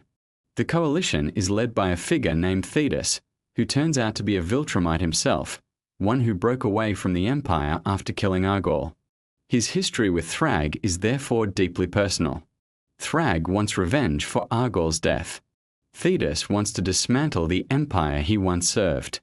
Their conflict is the kind of antagonism built from shared history and opposing convictions, which tends to produce the most compelling rivalries in storytelling. The Viltrumite War is the large-scale conflict that emerges from this tension. It spans an enormous portion of the known universe, drawing in planets, species, and individuals from across the coalition. The war is not a simple good versus evil confrontation. The coalition has overwhelming numbers in terms of participating worlds, but the Viltrumites are so individually powerful that raw numbers alone cannot overcome them. This forces the coalition to think strategically rather than simply throwing forces at the problem. The realization that emerges from this strategic necessity is that killing Thrag might be more valuable than winning any individual battle. If Thrag falls, the theory goes, the Viltrumites will scatter, and then each one can be confronted individually. Facing a single Viltrumite is still an extraordinary challenge, but it is a manageable one. Facing them as a unified force under Thrag is something else entirely. Among the characters fighting alongside the coalition, a few deserve special attention. Alan the alien is a fan favorite, a remarkably resilient character with a unique biological quirk that makes him more powerful each time he nearly dies. His body literally evolves in response to near-death experiences, developing new capabilities to handle threats that almost killed him before. The catch, of course, is that he has to survive those near-death experiences for the evolution to kick in. This makes his role in dangerous situations genuinely tense because you are always aware that the line between evolution and actual death is a very fine one. Tech Jacket is another member of the Coalition's more capable fighters, a character who relies on advanced technological equipment rather than innate biological power. The dynamic between Alan and Tech Jacket provides some of the lighter moments in what is otherwise a very intense storyline, including stretches where they pass time playing video games generated on the fly by Tech Jacket's suit. It is a small human touch in an otherwise cosmic conflict, and it works beautifully. Battle Beast is perhaps the purest distillation of a particular kind of character archetype. He loves fighting, not in an aggressive or angry way, but with genuine, almost childlike enthusiasm. If anyone in the middle of an interstellar war can be said to be having a good time, it is Battle Beast. He is voiced by Michael Dorn, who longtime Star Trek fans will immediately recognize from his years playing Worf in The Next Generation. The casting choice is inspired because Dorn's distinctive voice brings exactly the right combination of weight and gravitas to a character who could easily come across as ridiculous but instead becomes genuinely compelling. Omni-Man's journey throughout the series is one of the most emotionally complex arcs in recent animated television. He began as a villain, or at least as someone executing a villainous mission, but the series has consistently refused to let that be the final word on who he is. His relationship with Earth, with Mark's mother Debbie, with Mark himself, has genuinely changed him. He is not simply a former villain performing redemption for narrative convenience. His change feels earned, rooted in years of genuine connection and love that could not ultimately coexist with what his empire wanted from him. When he fights alongside Mark rather than against him, it carries enormous emotional weight because of everything we know about the distance they had to travel to arrive at that point. His relationship with Oliver is another dimension of this. Oliver is Nolan's son from a relationship he had on a planet called Thraxa. Oliver is half Viltrumite, half Thraxan, and he is physically aging at an accelerated rate compared to humans, which creates its own complicated emotional reality. When he was born, Nolan made a comment that suggested Oliver and his Thraxan mother were a mistake, something Oliver clearly heard and internalized. So when Nolan and Oliver are thrown together while Mark is recovering from his injuries sustained in a brutal fight with Conquest, there is real unresolved pain between them. What unfolds over the weeks of Mark's recovery is a slow, careful process of two people working through resentment and hurt towards something that might eventually resemble a real relationship. The series handles this patiently and honestly. Conquest deserves a moment here. He is one of the most formidable opponents Mark faces. He is a Viltrumite of extreme intensity, someone whose dedication to the Empire borders on fanatical. He is not thoughtful or conflicted. He commits absolutely to what he believes. And yet even he, in retrospect, invites a certain amount of complicated consideration. Omni-Man insists on giving him a proper Viltrumite burial, which tells you something important. Even among enemies, Omni-Man can recognize and respect genuine conviction. The question the series subtly poses is whether Conquest, under different leadership and a different moral framework, could have been something other than what the Empire made him. It is not an easy question, and the series does not pretend it is. Mark kills Conquest in their fight, though because he was unconscious during parts of it and disoriented afterward, he is not immediately certain of this. When he recovers enough to move around and discovers grave markers near their camp, he initially fears the worst, that Omni-Man and Oliver have died while he was unconscious.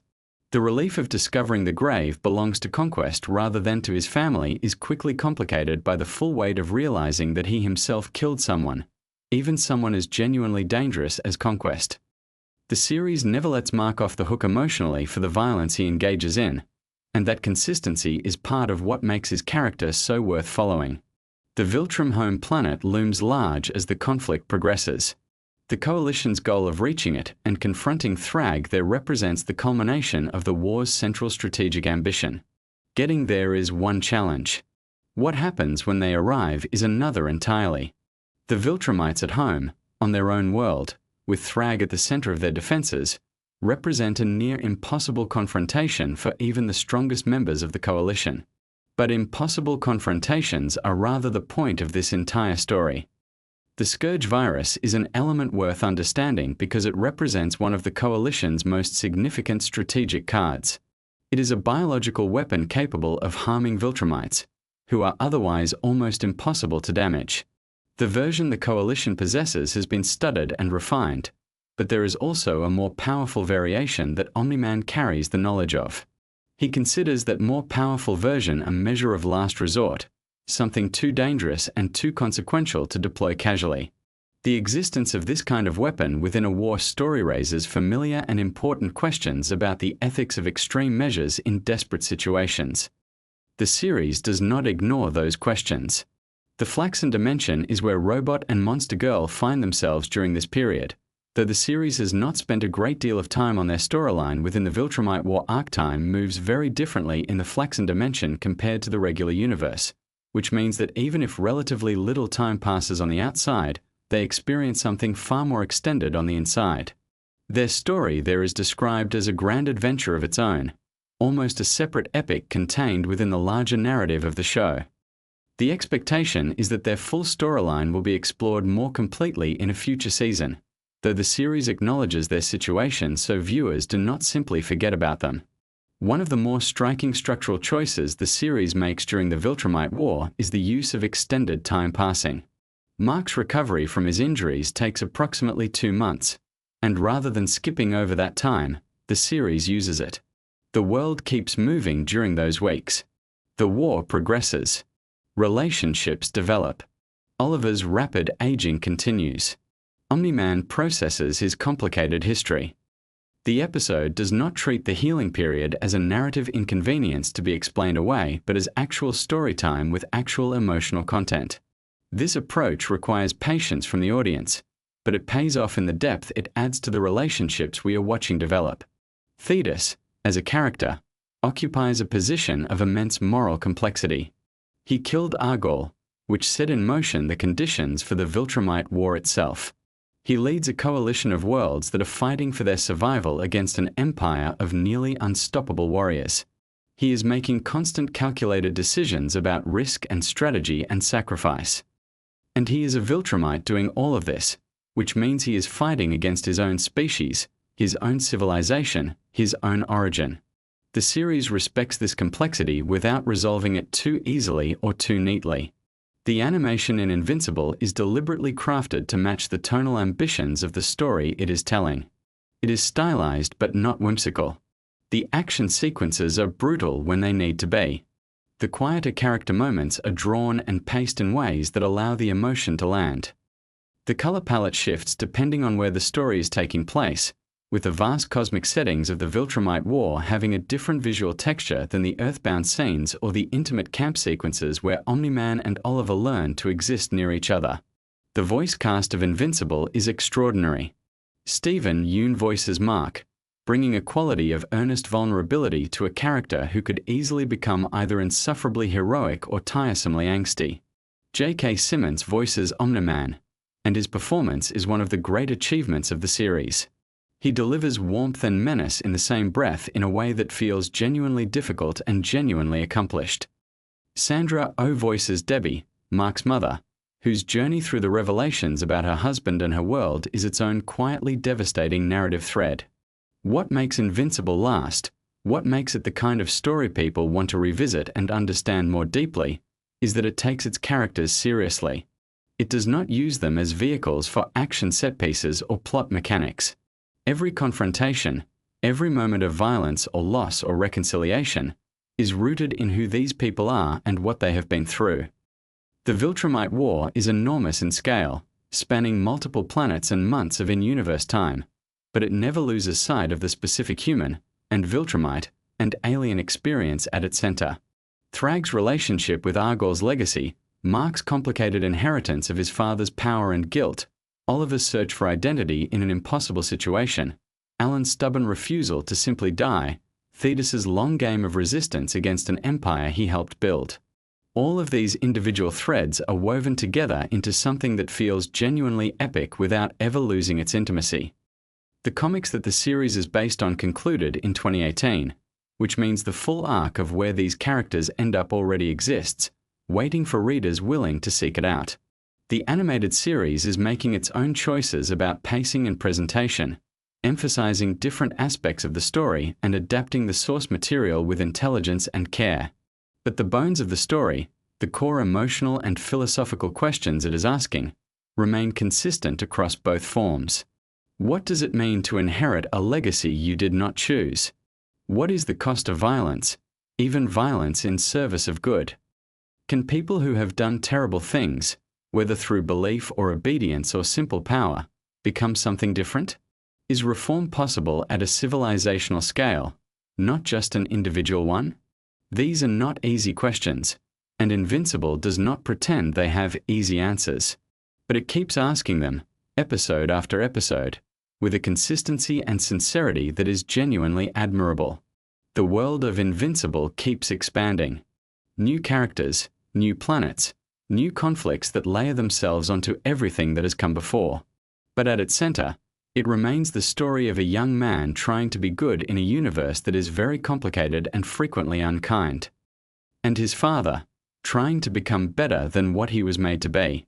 And the vast community of beings across the universe, all doing the same kind of struggling, all trying to find a way forward.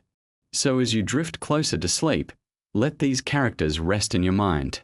Mark with his beard growing out over 2 months of slow healing. Oliver watching over him, resentment softening into something more tender.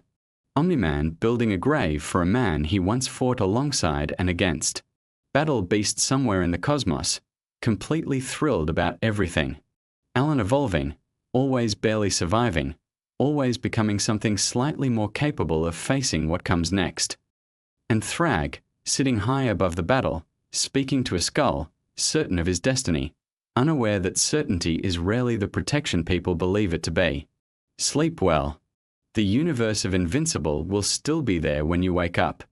Robert Kirkman built 2 of the most brutal, emotionally devastating fictional worlds in modern storytelling, and the second one, the one fewer people talk about, might actually be the more ambitious of the 2.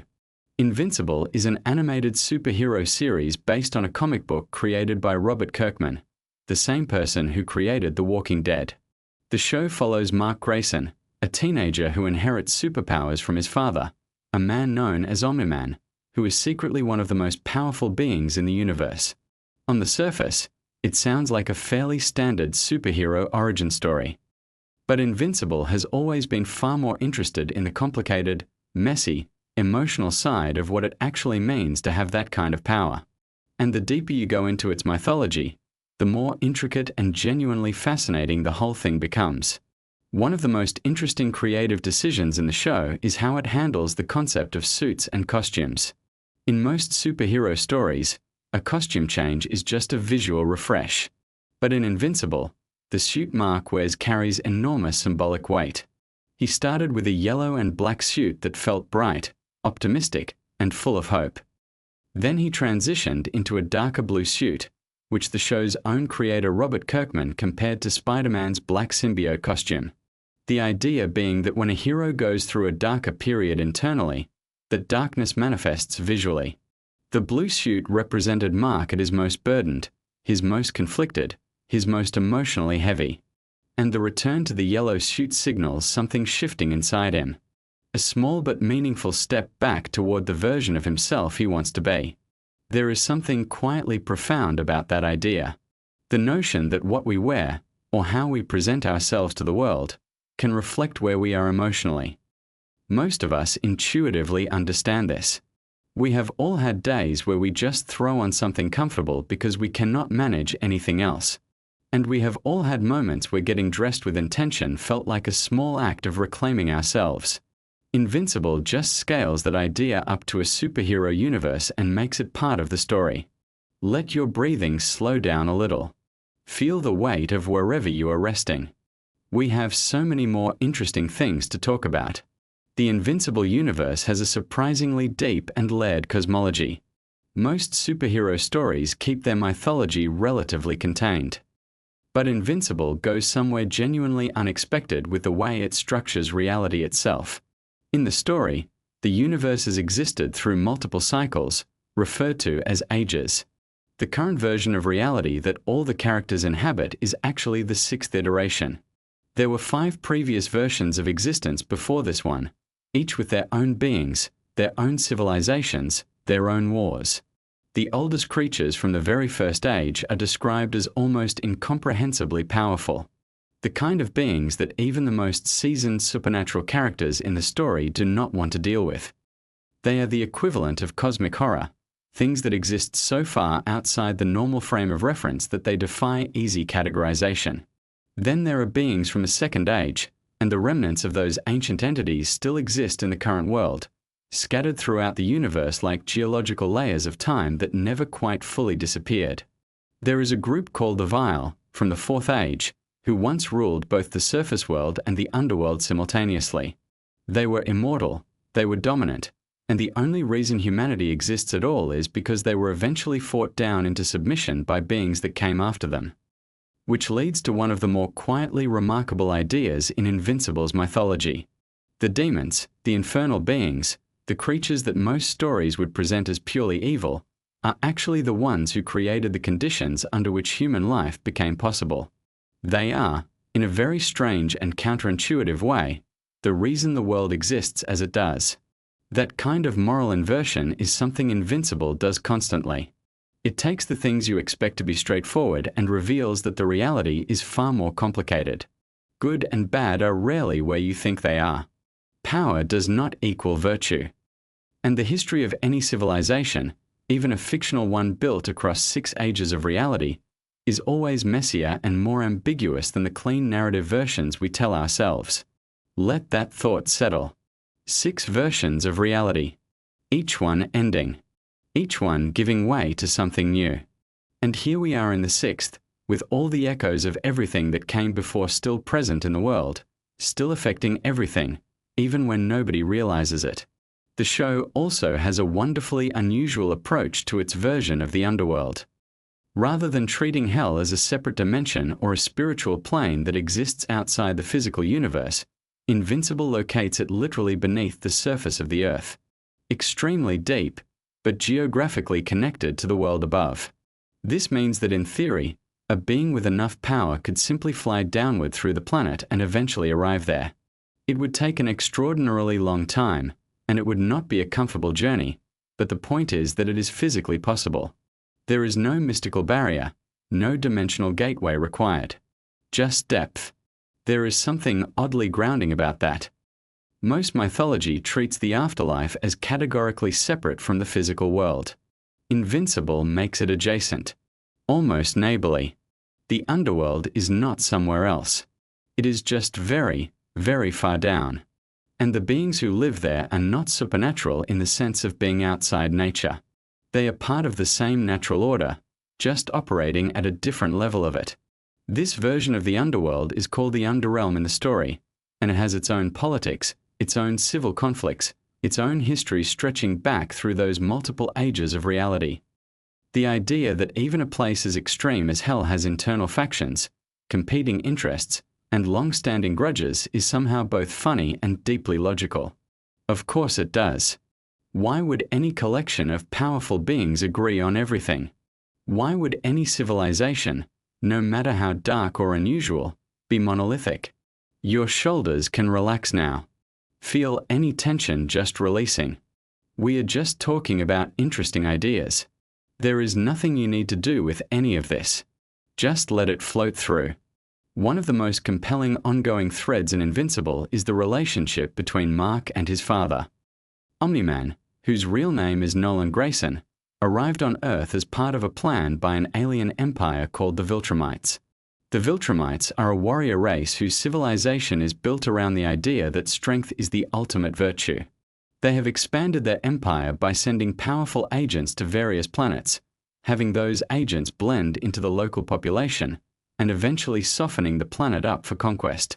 Omni-Man was one of those agents. Mark was the result of him having a family while embedded on Earth. The central tragedy of the early part of the story is discovering that the person Mark looked up to more than anyone in the world had an agenda that ran completely contrary to everything Mark believed in. And yet, the show does not treat Omni-Man as simply a villain, because the truth is more complicated than that. Nolan actually did develop genuine love for his family. He genuinely does care about Mark in ways that conflict with everything his civilization trained him to value. He is a person caught between two irreconcilable versions of himself, and watching him slowly try to navigate that is one of the more emotionally honest things the show does. The Viltrumite War is one of the major arcs in the larger story.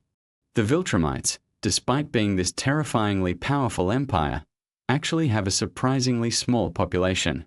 A plague wiped out the vast majority of their civilization at some point in the past. They need to repopulate. And this is part of why they have been seeding other planets. They need humans and other species to help rebuild their numbers, which adds yet another layer of complexity to their actions. They are not simply conquerors for the sake of conquest. They are a civilization in crisis, doing increasingly terrible things in service of survival.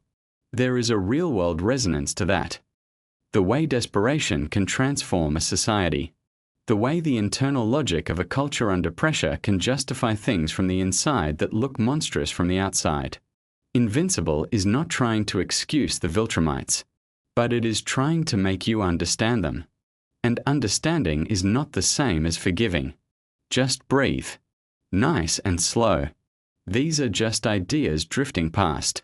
You do not have to hold on to any of them. The animation style of Invincible is deliberately crafted to contrast tonal extremes. The show can look bright and clean and almost Saturday morning cartoonish in one moment, and then completely visceral and intense in the next. This was an intentional creative choice. The visual warmth of the animation style creates a kind of cognitive dissonance when things get dark, making the difficult moments feel even more jarring because they exist inside a world that looks like it should be safe. Robert Kirkman has talked about how this contrast was always part of what made the original comics work. The genre is superhero. The aesthetic is accessible. But the emotional and moral content goes places that most superhero stories do not. And by wrapping difficult ideas inside a familiar package, the story gets to do things that a more obviously grim presentation would not be able to do as effectively. You are comfortable. You are engaged. And then something happens that genuinely surprises you. The show also has a wonderful relationship with humor. Even in its darkest episodes, there is comedy woven through. Sometimes this comes from the characters themselves, their reactions and banter. Sometimes it comes from the show being meta about its own production. The animators have built in visual jokes about the economics of animation, moments where the camera cuts away from something that would have been expensive to animate, or where characters reference the difficulty of what they are being asked to do in ways that wink at the audience. There is something endearing about a show that is confident enough in its own identity to make jokes about its own limitations. It says something about the creative culture behind Invincible that even the constraints become part of the storytelling. When you cannot afford to show the giant battle, you make the act of not showing it funny. That is good writing. Let your mind wander a little. We are talking about a fictional universe, but all the best fictional universes feel like they open doors into real questions about how the world works. One of the recurring themes in Invincible is the question of moral absolutes. Mark starts the series with a fairly simple ethical framework. Heroes do not kill. There are always other options. Violence is a last resort, and even then something to be ashamed of. And then reality keeps pushing back against that framework.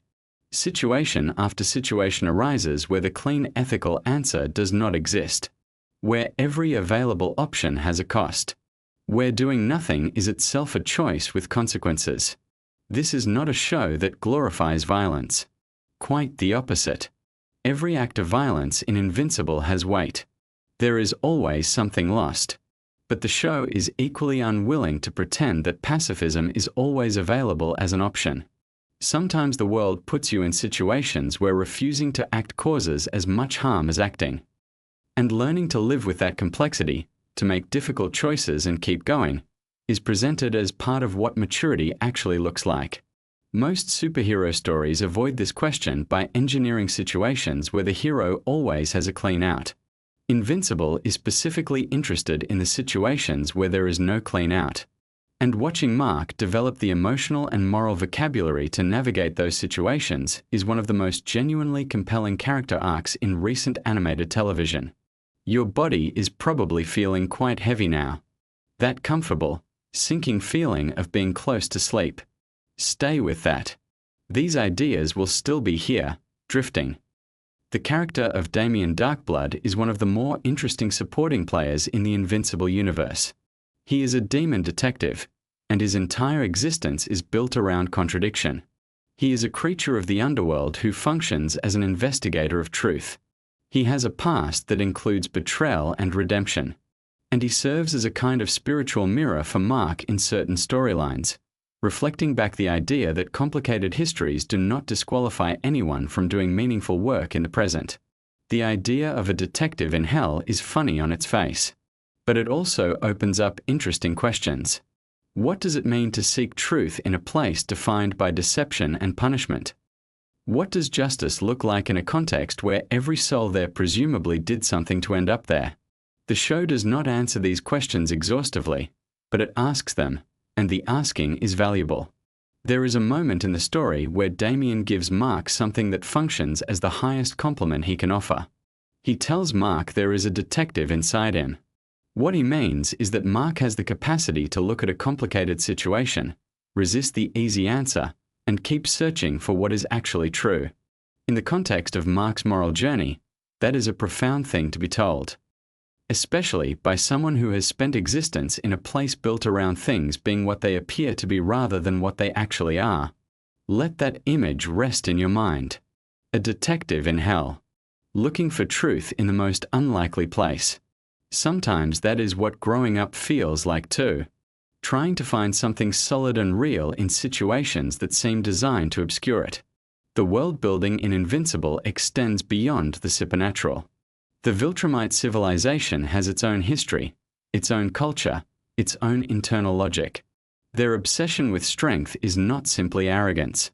It is the product of a species that survived by being the most powerful force anywhere they encountered. Their values formed around that survival pressure and calcified over millennia into something that looks from the outside like cruelty but feels from the inside like pragmatism. They believe weakness is genuinely dangerous. Not just for individuals, but for civilizations. And their history gives them some evidence for that belief, even if the conclusions they draw from it are ones most people would reject. Understanding how a culture's values emerge from its history is one of those endlessly interesting threads to pull on. Every value system makes sense from inside itself. The question is always what assumptions are built into the foundation, what experiences shape those assumptions, and whether those assumptions still apply in the world as it currently exists. Invincible uses the Viltrumites to make that question tangible and dramatic. Your breathing is slow and even. There is no rush. The story will still be there whenever you want to return to it. One of the smaller but genuinely charming details of the Invincible universe is the way it handles the existence of monsters. Not narrative monsters or metaphorical monsters, but actual large creatures that appear throughout the story. The explanation for these beings is that they are remnants, leftover traces of previous ages of reality. The universe has reset itself multiple times, and each time it does, not everything from the previous version simply vanishes. Some things persist. Some things survive the transition. The older the creature, the more powerful it tends to be. The oldest surviving beings from the earliest ages of reality are so far beyond the scale of anything in the current age that even the most powerful current beings are cautious about engaging with them. They are not evil in any conventional sense. They are just ancient, predating any framework of morality or civilization that currently exists. They are, in a sense, the universe's memory of itself. There is something poetic about that. The idea that even after everything ends and everything begins again, some things remain. Some things carry through. The universe forgets everything except what refuses to be forgotten. And perhaps that is a thought to carry into sleep with you tonight. That things persist. That the interesting, complicated, layered history of anything, a civilization, a universe, a person, does not simply vanish. It accumulates. It echoes. And sometimes those echoes are the most important part. Invincible is a show that takes superhero storytelling seriously while never losing its sense of play. It builds a universe with genuine depth and then populates that universe with characters who feel like they have real interiority, real histories, real contradictions. The moral questions it raises are not simple. The answers it offers, when it offers them, are not clean. But that is what makes it interesting. That is what makes it worth paying attention to. The Viltrumite war that looms over the current story is not just a military conflict. It is a reckoning. For Mark, for Nolan, for the whole question of what Earth is and what it deserves to be. The stakes are not just physical. They are existential in the most literal sense. And the way the story is building toward that reckoning, layering in mythology and character development and moral complexity, suggests that whatever comes next will be worth the wait. But for now, there is nothing you need to do about any of that. The story will unfold in its own time. The Viltrumites will have their war. Mark will figure out who he is. Damien Darkblood will investigate whatever needs investigating. And somewhere deep beneath the surface of a fictional Earth, in a place called the Underrealm that is not quite hell and not quite anywhere else, beings from the fifth age of reality will continue their ancient conflicts. You can let all of that drift now. Let the images go soft. The yellow suit. The deep fall. The old monsters sleeping in the dark. The sixth version of reality, carrying all the echoes of the five that came before. There is something reassuring about a story that takes its own mythology seriously. That builds something with enough depth that even the corners of it are interesting. That treats its audience as capable of caring about complicated things. And there is something reassuring too about the idea at the center of Mark's arc. That it is possible to go through very dark periods and come back. That the yellow suit was always there, kept waiting, because the person who made it believed that eventually the one who needed it would find their way back to it. That is a good thought to rest with. Things kept in good faith. Things waiting patiently. People finding their way back to who they want to be, one small decision at a time. Sleep well. The universe is very large and very old and very interesting, and it will all still be there when you wake up.